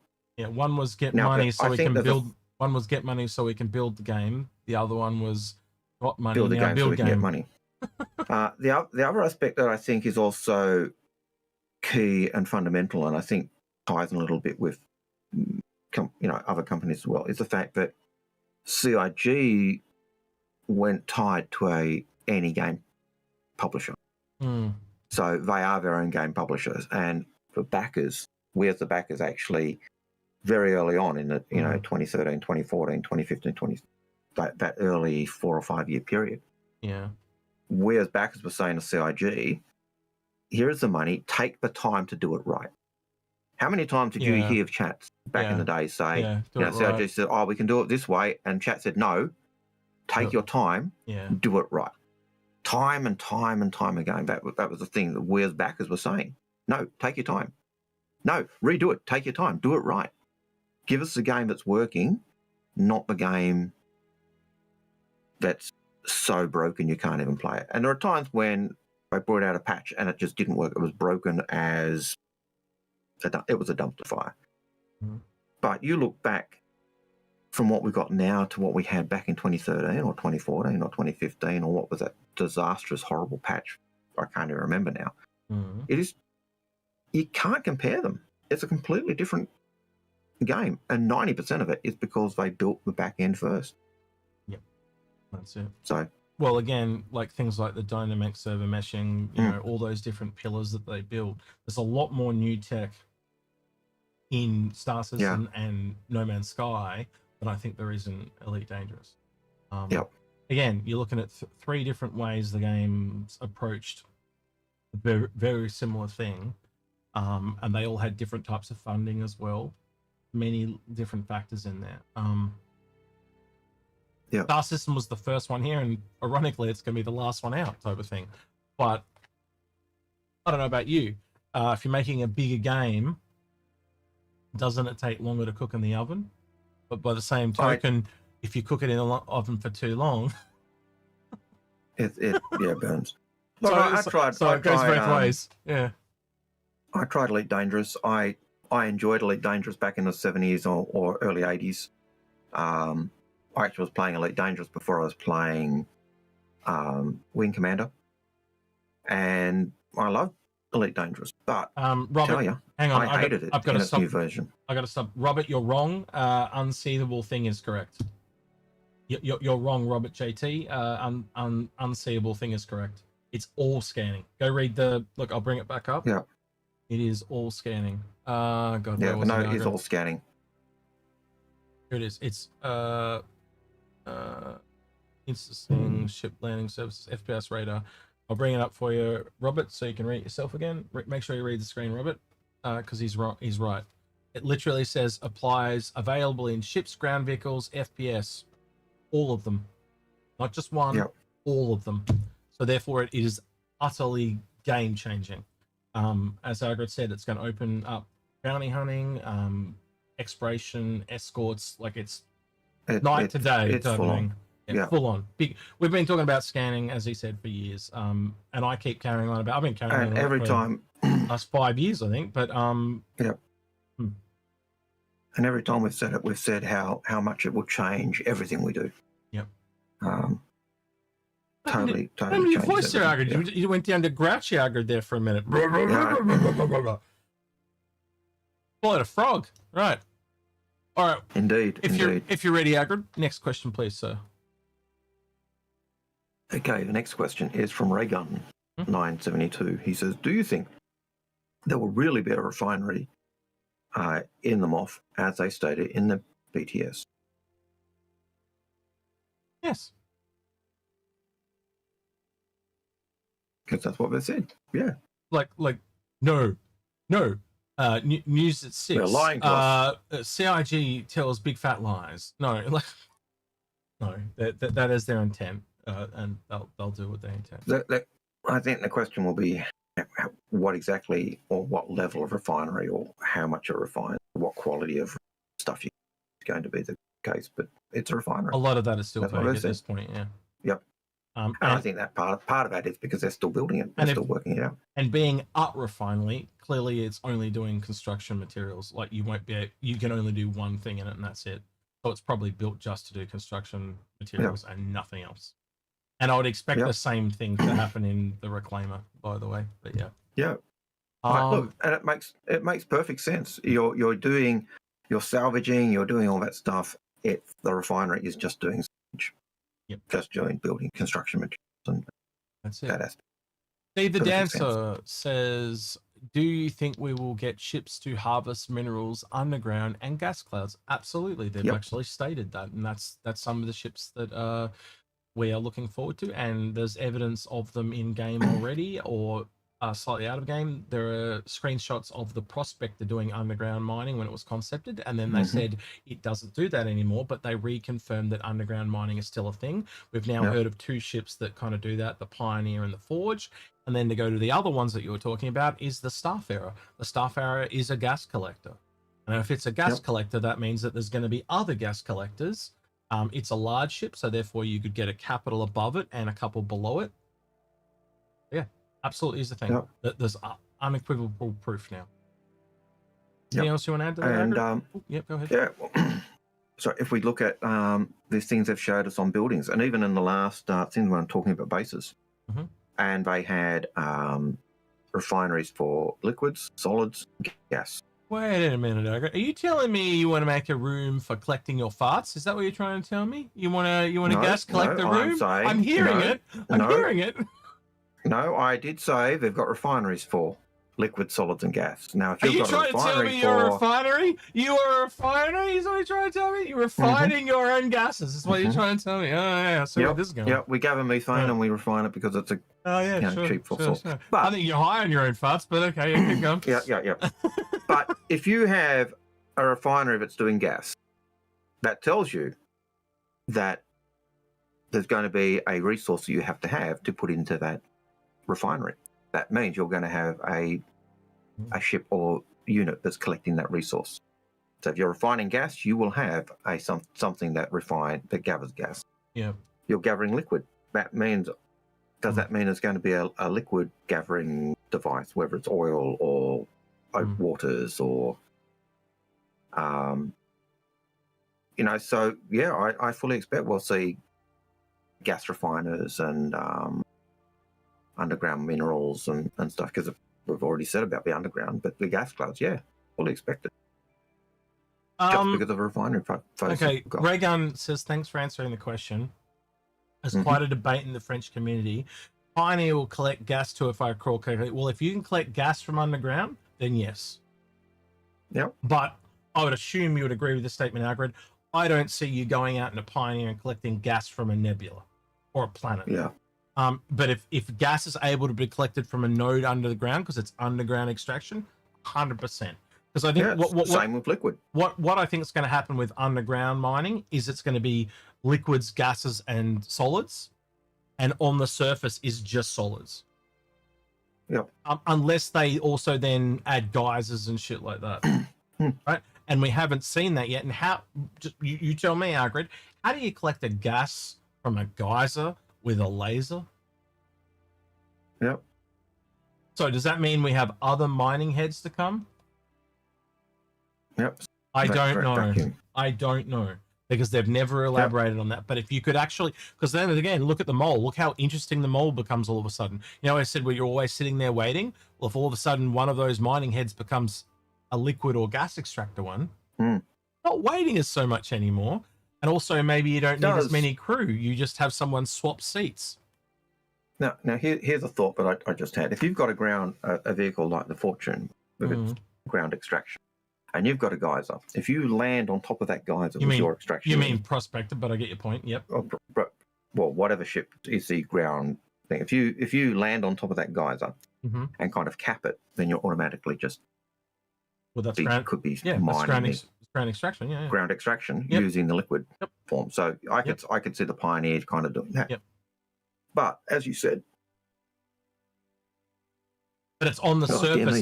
It's on the surface, not going under. You see, not in a nebula. So if you've got to drill a hole to go down, right?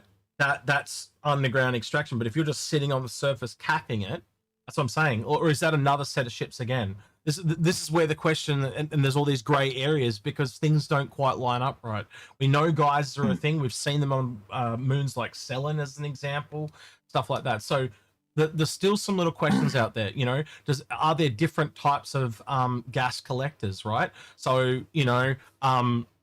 is mining split into gas collection where up in space you've got bigger things like the Starfarer talks about going into planetary bodies, like into gas giants to collect it.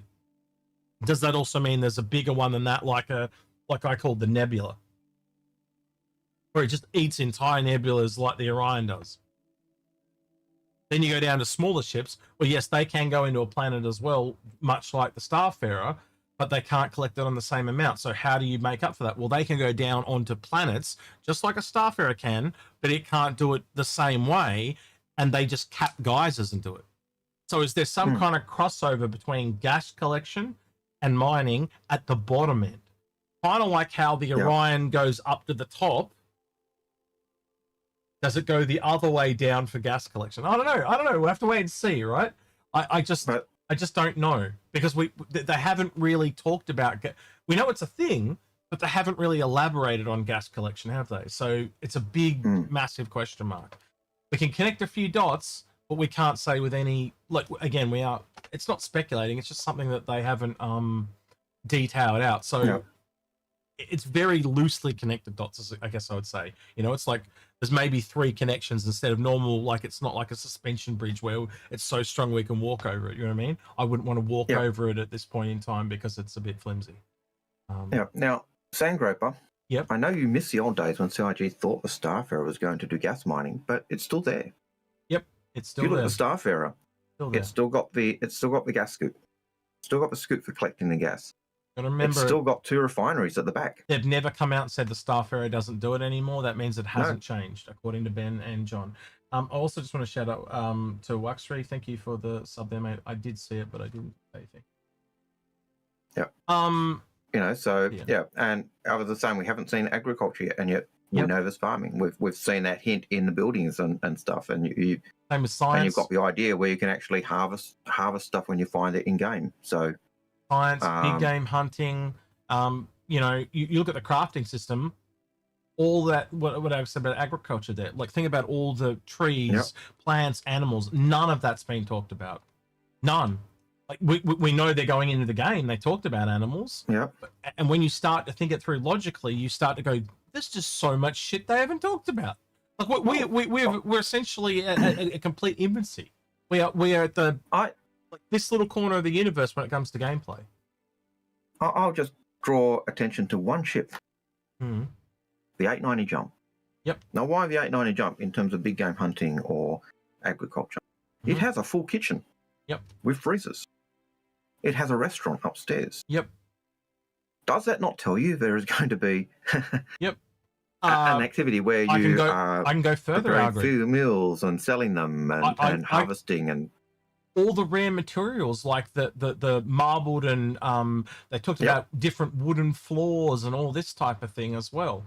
You know, all the type of thing. Like think of it even just on a basic level. Glue is not can be man-made, but a lot of the original glues were made from plants and animals. So you start to think it through. It just so much shit that we are missing that we haven't even touched the surface of. There's just so much more to come. We are living in, like, we are literally walking around with blinders on, and we have been for the last 10 years. It's if I recall correctly, when I was doing medieval reenactment, one of the guys in our group had research for shields. You were the jester, weren't you? You were the jester. No. And he. Are you trying to tell me you were the king? With it? No, come on. I need to know who you were now. You can't. I was You're just the jester. Schmuck. Just some schmuck. Oh yeah, that sounds about right. The thing that was impressive, he'd actually looked at the glues because there was, they glued things to their shields when they were making them, and they used a cheese-based glue. So they'd actually render cheese down to make this glue, which they put on their shields to actually hold the levers to the woods and other stuff. Get off. So yeah. Get off. So it's not just vernacular making glue, but also cutting the cheese out. Like, come on, like, yeah, just get off. Yeah, right? it certainly would cheese you off. Yeah. These jokes write themselves, but anyway, right. Yeah. That's how you defeat your enemy, because the shield would just be. If you're hungry, you could always just have a snack. Yep. Well, now you know what there's You've seen, if you've looked at some of the early chess pieces, there's a berserker and he's biting the pawn is a berserker and he's biting his shield, and that's why it's clearly he's having a snack. And if you left the glue there long enough, all the rats would just get stuck in the cheese glue. It's kind of like a fly trap, but for rats, and then you just go and kill them with disease. Unfortunately, that's not on the outsiders. Yeah. Anyway, you could see that being used, that type of pulling those assets or pulling those resources from animals. The options are an oyster just waiting to be picked. Yeah. They can go as deep as they want or as shallow as they want. Right, Agard, we are confused. We got about 10 minutes left and we got like 20 questions, so rapid fire them. All right. Socially confused. Question: is Moth's missile turret style used on any other ship? It looks great, but wasted on Salvage.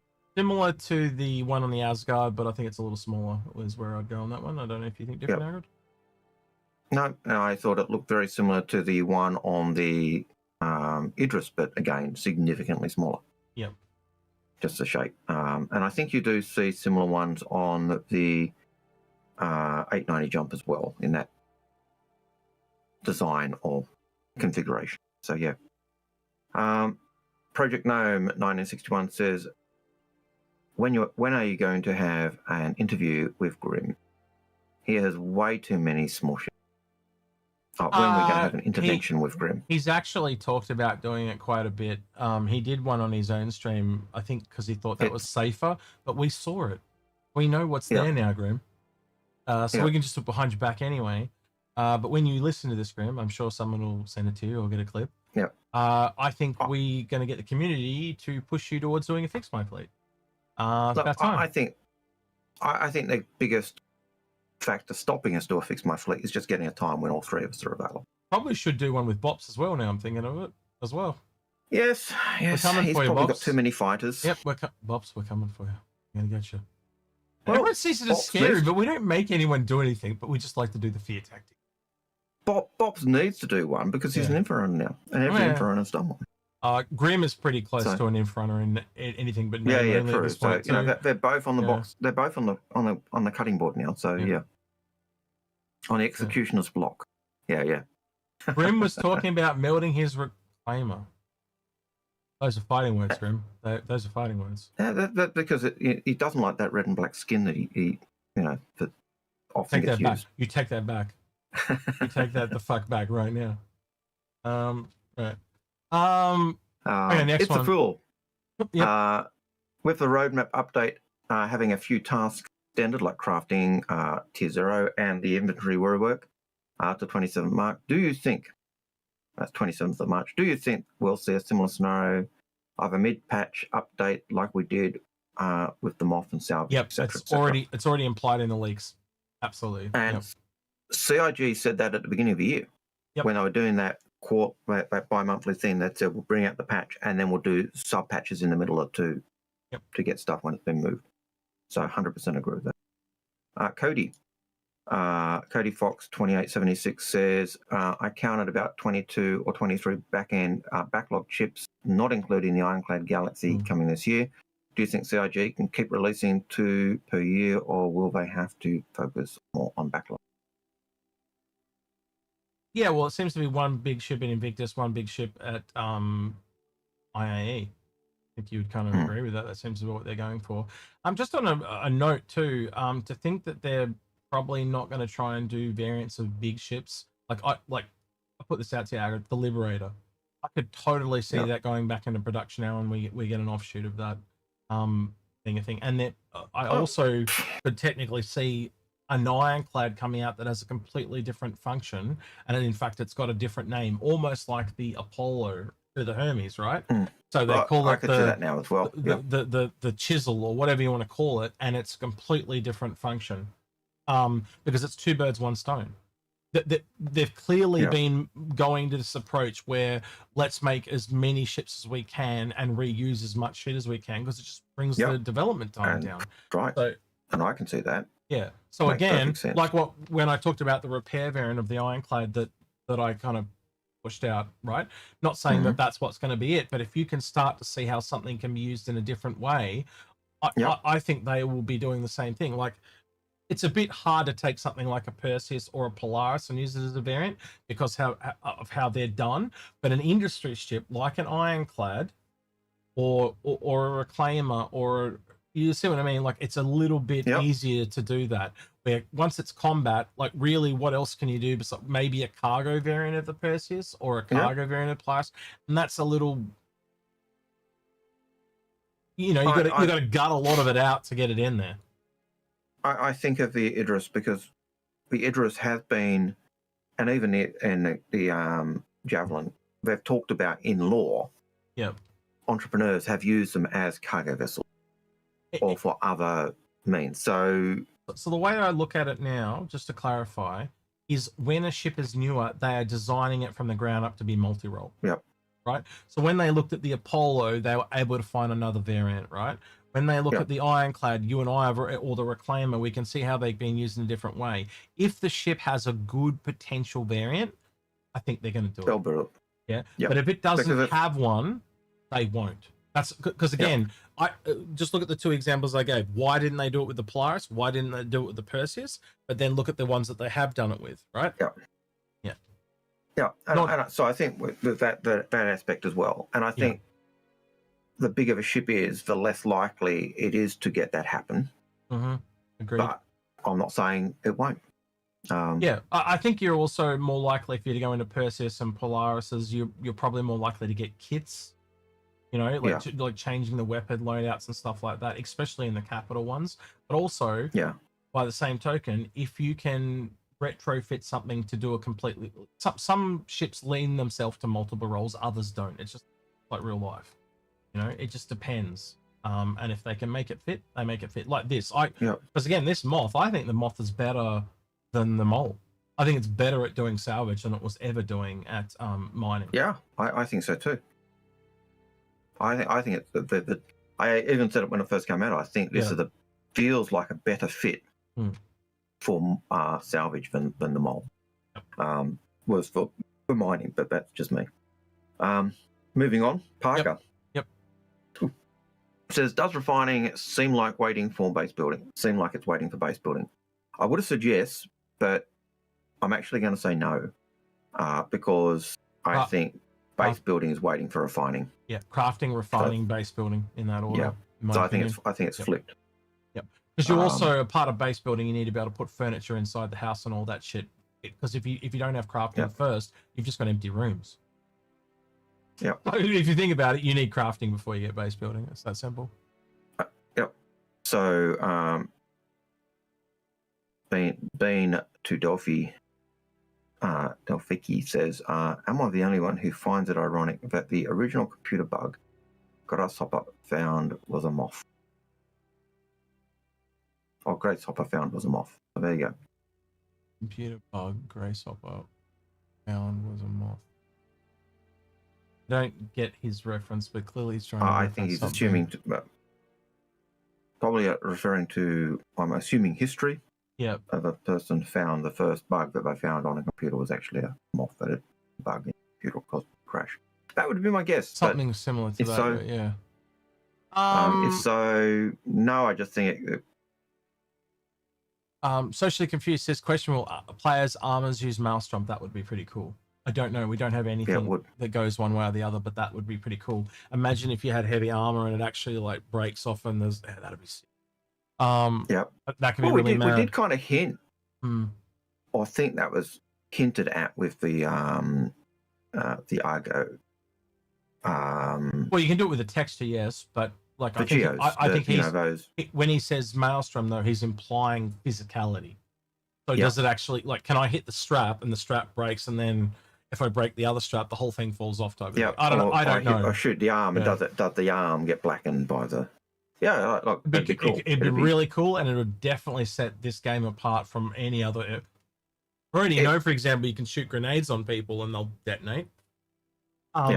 It would also be great in terms of, you're coming medical, you're coming to a scene, you look at the person, you see the scorch marks on the arm or the body, and it gives you an idea of what areas are already damaged. So you could see how it would aid or further gameplay. And when I'm salvaging, do I take that arm because that arm's that arm piece of armor is totally real? It also gives you a reason to have multiple suits of armor in combat, because if say your arms are broken, as in the armor pieces, you can just put a new set of arms on while someone else is repairing the old ones.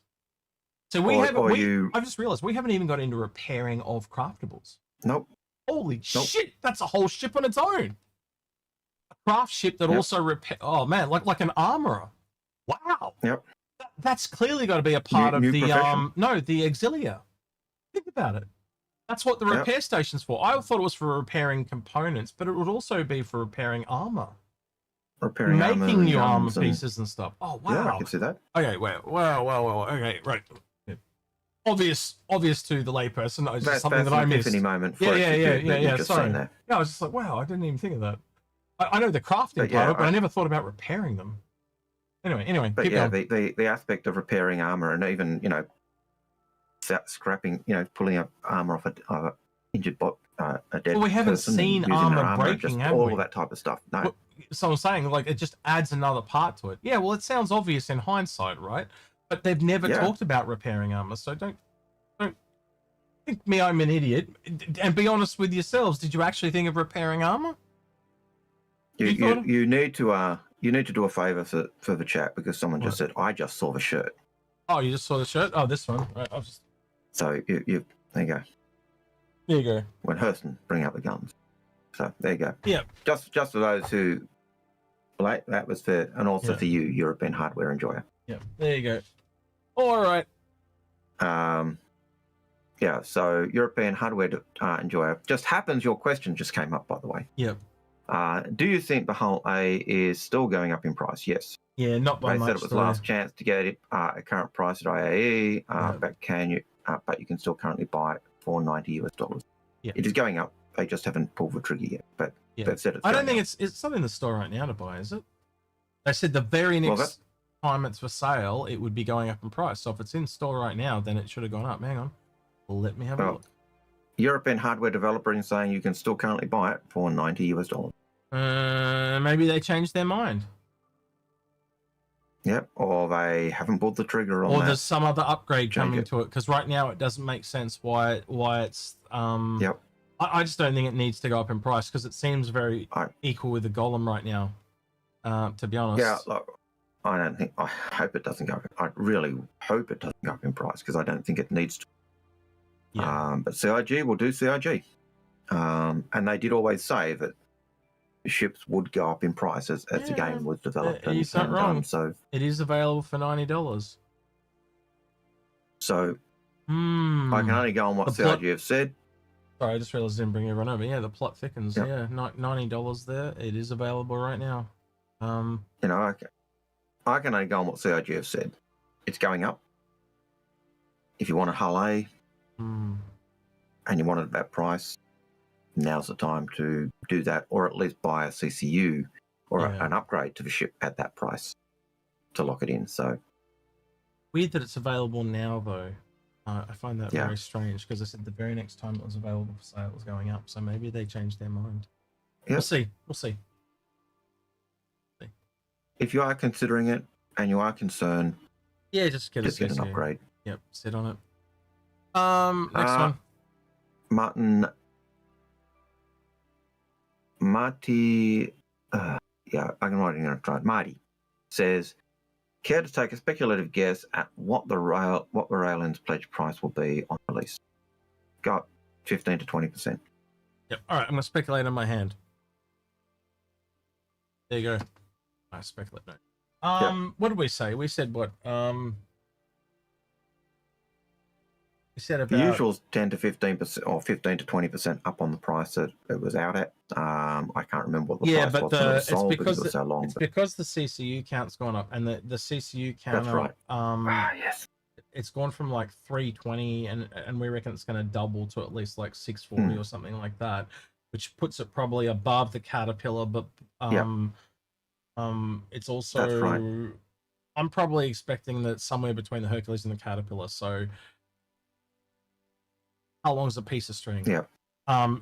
It's really hard to tell because it's also got the alien tax on it and stuff like that. So to answer your question, no, I don't care to speculate because it is rather a difficult one, and I would be preparing for a window rather than preparing for an exact price. It's a very hard one. Alien ships are just a really hard one to determine. And I would have just said, if it was just going as it was, I'd have said 15 to 20% increase on the original price because that's what you see when ships go live. But the fact that the cargo is almost doubling, well, it's not you have to put up. What happened with the whole sea? Does it go up by $150, which is totally possible? You know, and that was a ship where we weren't expecting to. It was just coming out, wasn't getting any big changes. It was just a ship that we expected to. And the Raelian felt cheap when it first came out too, didn't it? At 220. So like, does it literally go up, put up by $150 and it becomes, what's that, 370? That's ironically below the C2 and above the Caterpillar. Yep. And so that kind of nicely seems to fit into that bracket of, where's the cargo capacity in between the Caterpillar and the... It also drastically shows you how overpriced the Valkyrie, the Asgard is. But so I don't know. I'd be expecting more than the Caterpillar at this point, from where it's going, because the Caterpillar it's 576, but it's fully internalized. You look at the whole B, that's going up as well. So it's going to be somewhere in there, somewhere in there, like somewhere in that window. But it's a bit hard. Because of the alien tax, I think it makes it around the same price as the Caterpillar because it's kind of external, but not fully external. It's also got the advantage of loading probably quicker because of how the things go out on the floor. But then you add the alien tax, so it goes up again. So I think it's going to be above the whole B, but below the Caterpillar. It's kind of where I'm at now, and it's really where that comes out. Yeah. And that's about as far as we can go because so. Despite the fact we don't want to give a guess, we've just given you a guess. So there you go. Yeah. Parker says it's looking tight for the Raelian to make it for Alien Week. I don't think just got out of white box. I did say this a couple of weeks ago, and I'll say it again. I don't think we're getting the Raelian for Alien Week anymore. I think we're getting another Saulian ship because just like all the other ships we've been seeing, we had the Saulian, right? Then you've got to go to a large ship to get to the Raelian. Well, we've just jumped over a medium. Yep. So therefore they had to develop the medium to get to the large. So whatever we're getting at Alien Week is that medium. Would that be a refinery ship? Who knows? Who knows? Just saying. And they may just say, no, we ain't got a ship. We're just putting the ships we've got on sale. Yep, absolutely. It could be that as well. But again, I asked the question because it seems to be that's what they're moving to now. Start small and work their way up. It does seem to be that. Yep. Right, your next one, ready, mate. Yep. So the next one is Father and Son Gaming. Is your wallet ready for the battle cruiser? He's talking to you, Algared. I'm not getting one. my assets library will be ready because I'll just melt some stuff. I hope I'll have enough to melt.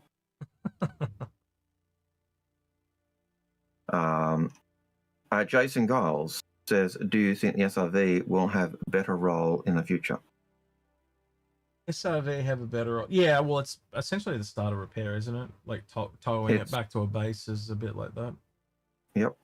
It's a tow truck. And it probably what will it have? Yep. Probably crosses across a little bit into cargo as well. It's one of those ships that crosses different professions, and we're seeing that with a lot of the ships. They're filling out the grid and filling in the gaps and all that. And like I was saying before, even where you see ships now landing between medium and heavy fighters, it's exactly the same thing. You're going to find these ships that fill in the gaps, that blur the lines between two different. Yep. So D283W says, question is going to be, do you have to sit in the refinery ship while it is processing because you risk ship cleanup otherwise?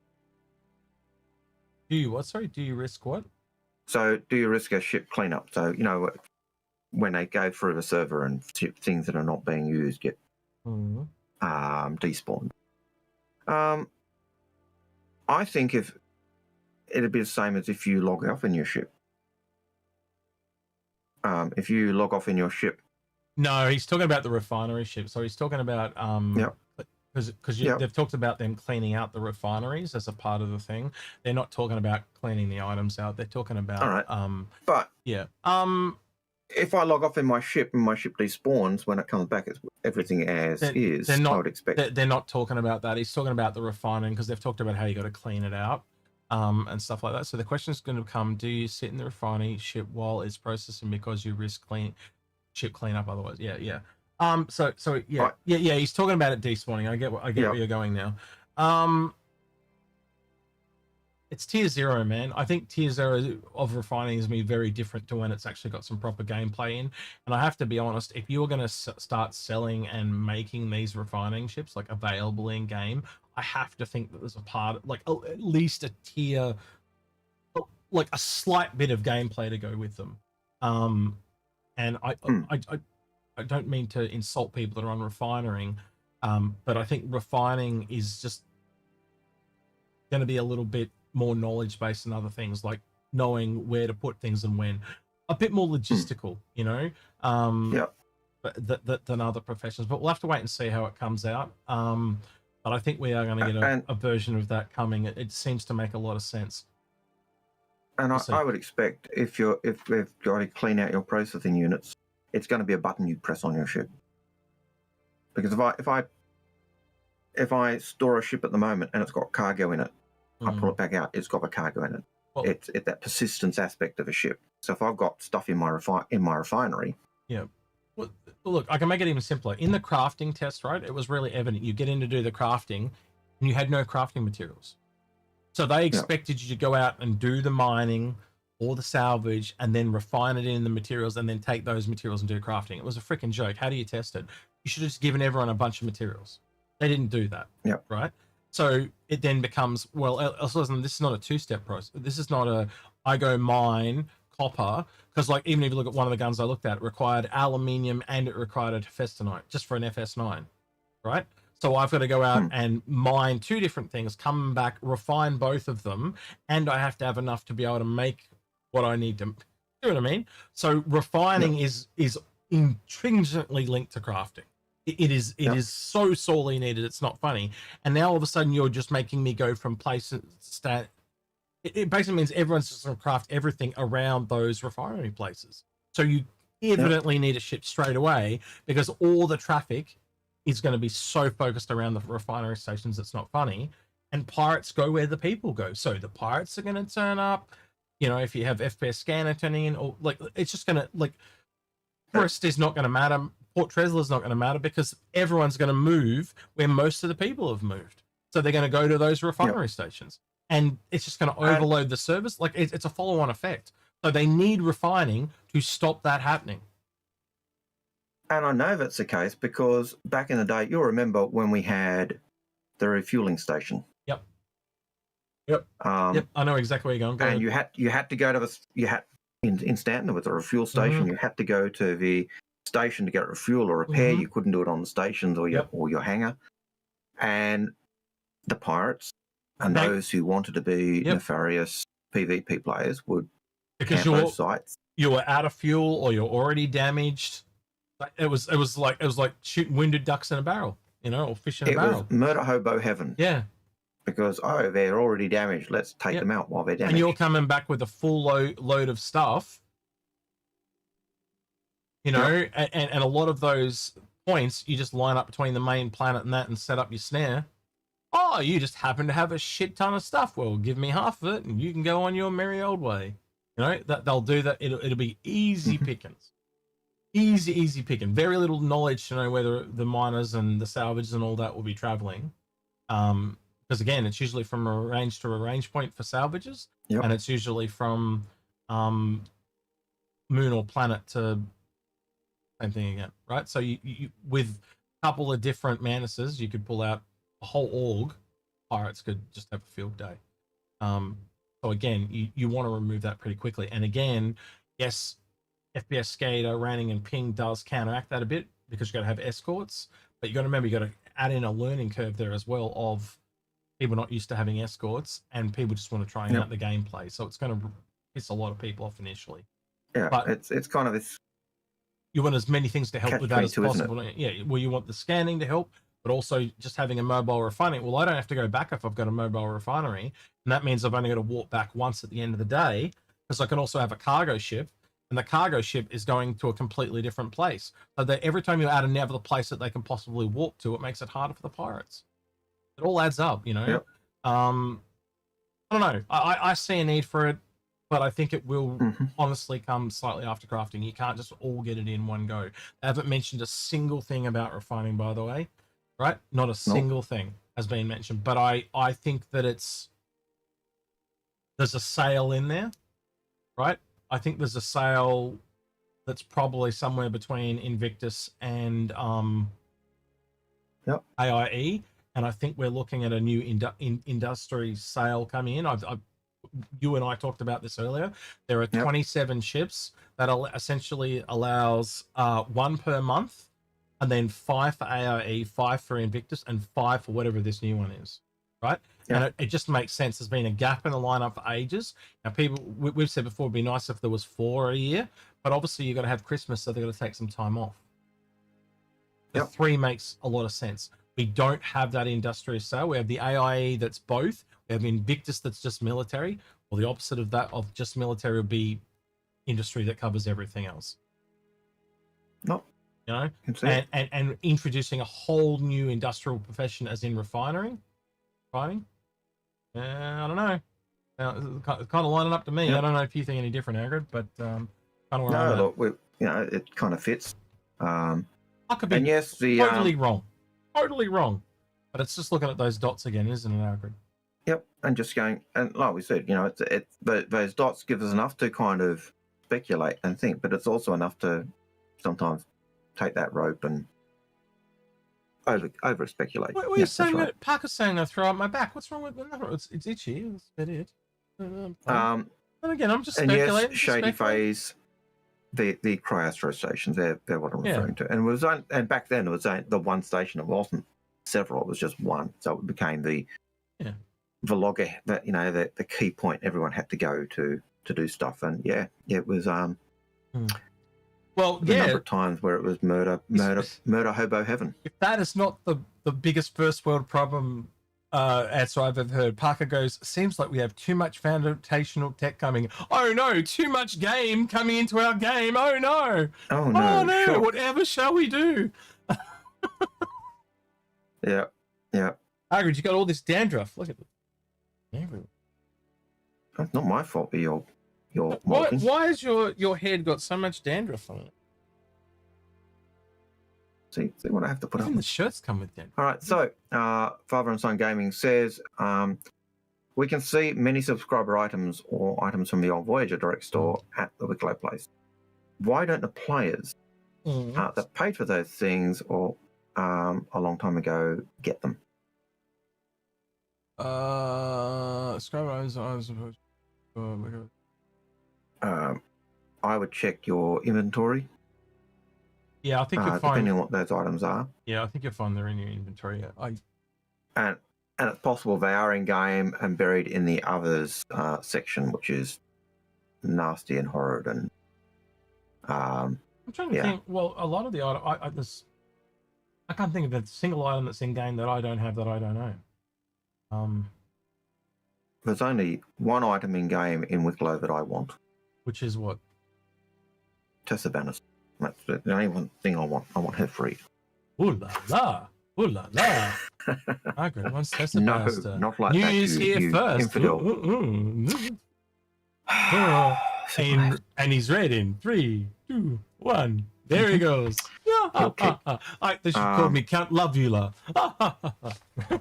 Vandal 11 says, "What do you think about the area looting?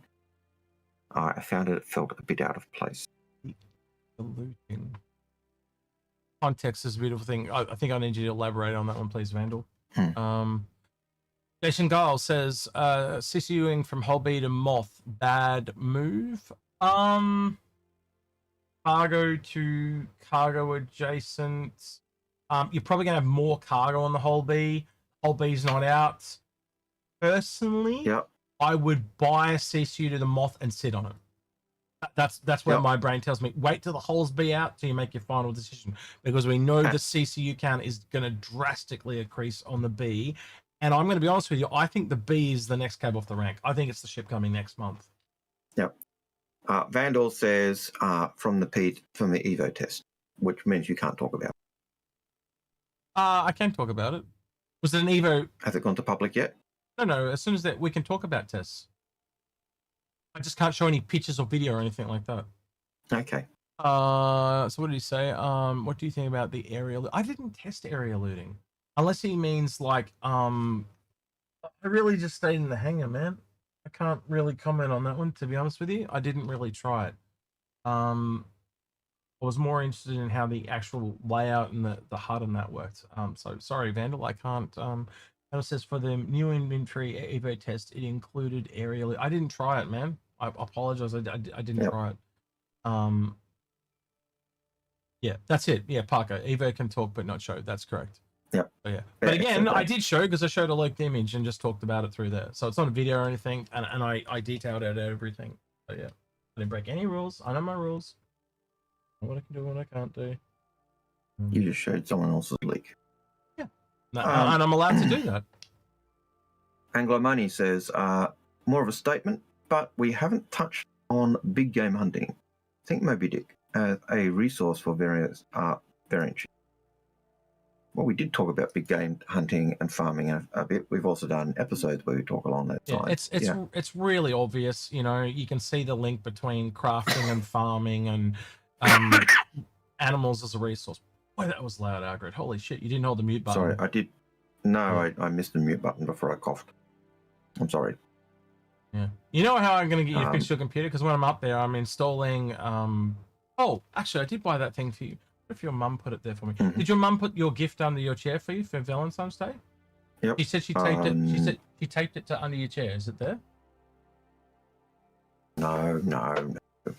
Sorry. No, the other side. There, I got her to put it there. Come on. No, nothing there. You sure? If you asked my mum to do it, my mum would have forgotten, so I'm sorry. Oh. I sent it to her. I'm sorry. You failed. Oh, all right. Oh, well. I guess she's probably no gift from X. Oh well. No gift from X. Have a Valentine's Day anyway, regardless. Right. Mm-hmm. All right. But yeah, I'll get a Acer pad for your chair, and every time you make a loud noise, I'll make you make a really loud noise. Anyway. Right, we got one question left. Hook did have a question for me, which I didn't think come in. He was asking about how to prepare for the battle cruiser. He said, do I melt stuff in advance? You can only melt a little per month, right? No, you can melt as much as you want. You can't, I've never melt. You can't unmelt. Sorry, you can't. Yeah. You can't. You've got the tokens to buy stuff back from buyback. You're going to buy back a certain number of things per quarter, and with credits. Yeah, and it's 2 if you a concierge, and it's 1 for everyone else. Yeah. But no, you can melt as much as you like, but then you can only unmelt with credit 2 things per month. So if you melted 6 ships, it would take like that. Yeah, if you melted 6 ships, it would take you 6 tokens to get them all back for credit. Yep. So if you're not concierge, it would take cash if you want, but hang on, I'm trying to explain. You're confusing it, right? So you need, say there were 6 ships, it would take you 6 months if you weren't concierge to get them all back, because you'd need 1 token per. Right? Actually, it would be more than 6 months. It would be 9 months, because it's 1 token per quarter. Shit, that actually take ages. Because it's 2 per quarter or 1 per quarter, depending on what you have. So if you melted 6 ships, it would take 9 months to get them back. And if it was you would need, but you're only talking getting them back with credit. You can't pay cash. Actually, it'll take you a year and a half to get those back. Holy crap, that would take a long time. Yeah. Yep. Really, that's crazy. Yeah. So they try to make melting really not worth it. You know? But I would, I'd melt. Wouldn't bother me. And in terms of that sense, generally, if I melt stuff, if it's a larger vehicle, it's stuff that I do not intend to get back, or didn't think I'd be buying back. Yeah, you obviously only try and melt things that don't melt things if they've got CCUs on. Yep. Try to melt things that are not upgraded like that have savings. Just try and turn that into something else. Because again, there might be a ship that you want, but there's more savings on this one. So save the ship, melt the ship that you want, and turn the one with all the savings into that ship. Things like that. Yeah, that's why we do Fix My Fleet, because a lot of it is this weird dance that people don't understand. Trying to get around. And me and Algared have to. And me and Algared have to juggle it, and sometimes it doesn't work out. We just show them the best way they can get to it, and it still sucks. But it's better to do it this way than do it that way. And it's just because me and Algared know what you can and can't do. What you said, right? Math is time, but... right. I've been sitting here for over 3.5 hours under these lights. My brain no working no more. If you sat here and answered questions like me and Algared did, you'd be cooked. It just fries you, man. It's not like a normal stream. Like I could sit here for 3 to 6 hours or more playing a game, but sitting here asking the questions, it just mentally cooks you. And I didn't mean to give you guys double fingers, but that's what you get. You get double fingers. It really does. Because you when we're doing it, we're trying to interact with you guys, but also pull up the information we recall from decades. It feels like decades ago. I mean, your brain's a muscle, and it's put it into context, and it costs us a lot of energy to think all the time. So last one here, Draking Oakleaf says, when base building coming out, will we have to start keeping materials on hand to repair our ship, and will we have the ability to make you to refill them, or maybe a space station thing? Yes, all eventually. So I think the repair, like you'd keep a lot of materials inside the buildings to repair the buildings and repair the ships. It is a base after all. I think any ship that's going into combat frequently would probably want to have repair ships near it as well. Right, this is the thing. Like, I don't think any ship in this game, or vehicle or building for that matter, works in a vacuum. They all are going to require, even if an AI comes along, there's a lot of interaction in this game. I can see if you're got a ship that goes into combat frequently, you would want to have at least a box of RMC on your ship, so you can actually recharge your repair guns and repair. Take it all components. I got to take it all back. The tasers are all gone for just the right. I'm gonna upgrade it. Make sure you sharpen your machete, okay? Get the camera charged and sharpen your machete. I don't know. But we're gonna bring Uwu girls now. We're just bringing weapons for just the right. I don't know. I need something bigger now. Electric fly swatter. Could I modify this to put on his testicles? What do you reckon? That would be nice. That would be nice. That'd imply he has testicles, though, wouldn't it? Yeah. That's my bad. Right. Anyway, thank you for the questions today. Let's go have a look and see who we can raid, because there was like 4 people I was going to raid, and they've all left. In the time because we went in the time that I was looking to raid them. Let me do a quick refresh. Anyone here that we want?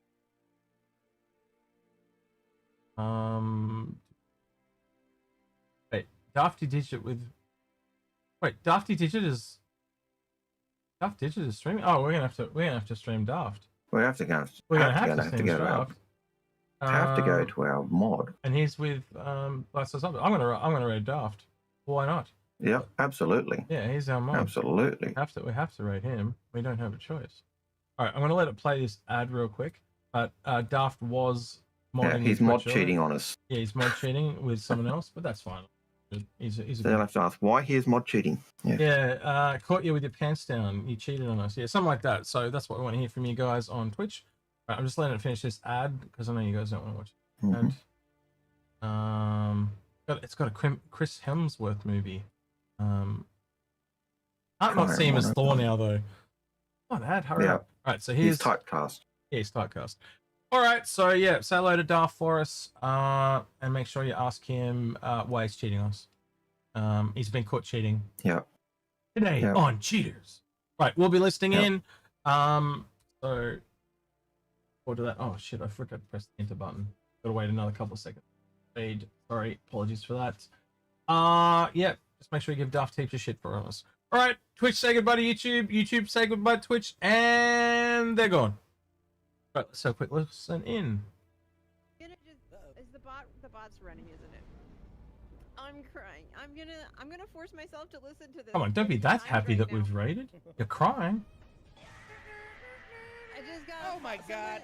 Seymour? Hold on a second. What are you doing? I'm raiding. What are you doing here?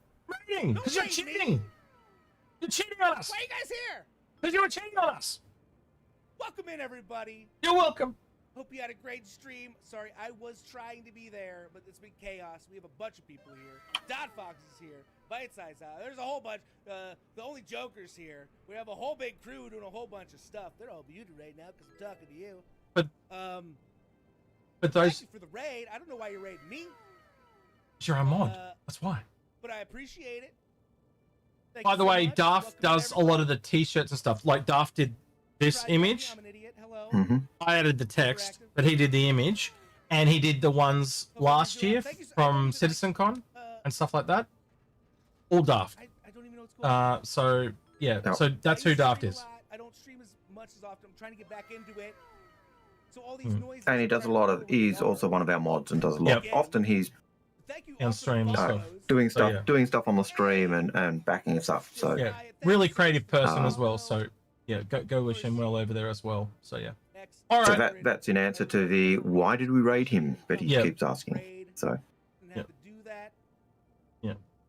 Wait, I'm just gonna say. Everybody's doing great. I don't know what to say. You can hear the chaos that's going on right now because. Let's see. Am I? I'm just gonna say it like this. Second favorite mod. Shut up. Okay. No. I'm not crying. Hey everybody, Bite Size is crying. Stop telling people. Yeah. Your business. Yeah. Wow, this is overwhelming for me. So I'm just like, hey, I'll just put it on you, and that way I can be like, hey, look at her. She's crying. Don't look at. No, look at Daft. I could do less. Look at Daft looking at me crying. The nut bucket story. Yo, Tater, where are you at with your nuts? Agri, thank you so much. I gotta go back. I don't even know where to look for my follows. What? I thought we upped that to like 200. This just got really dirty really quickly. It's really interesting. Yes. Yeah, popcorn.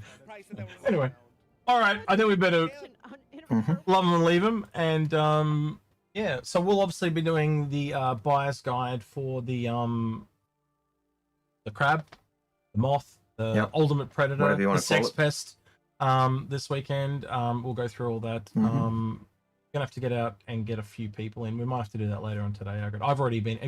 You haven't managed to take it out yet, though, have you? I haven't had a chance to get in. I was zonked last night, as you. Yeah, but we'll try and get out and play. But Yep. But, all right. With that, then. To do this. Oh, don't forget to like, subscribe, ring in that notification bell. Thank you everyone that went the extra mile on Patreon at the end of the video.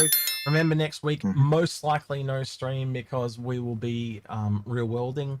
Going to But if we can pull it off, we'll pull it off. I think if I do it, the easiest way to do it would be just to do it on a mobile phone, and I might just do it to YouTube or just do it to Twitch.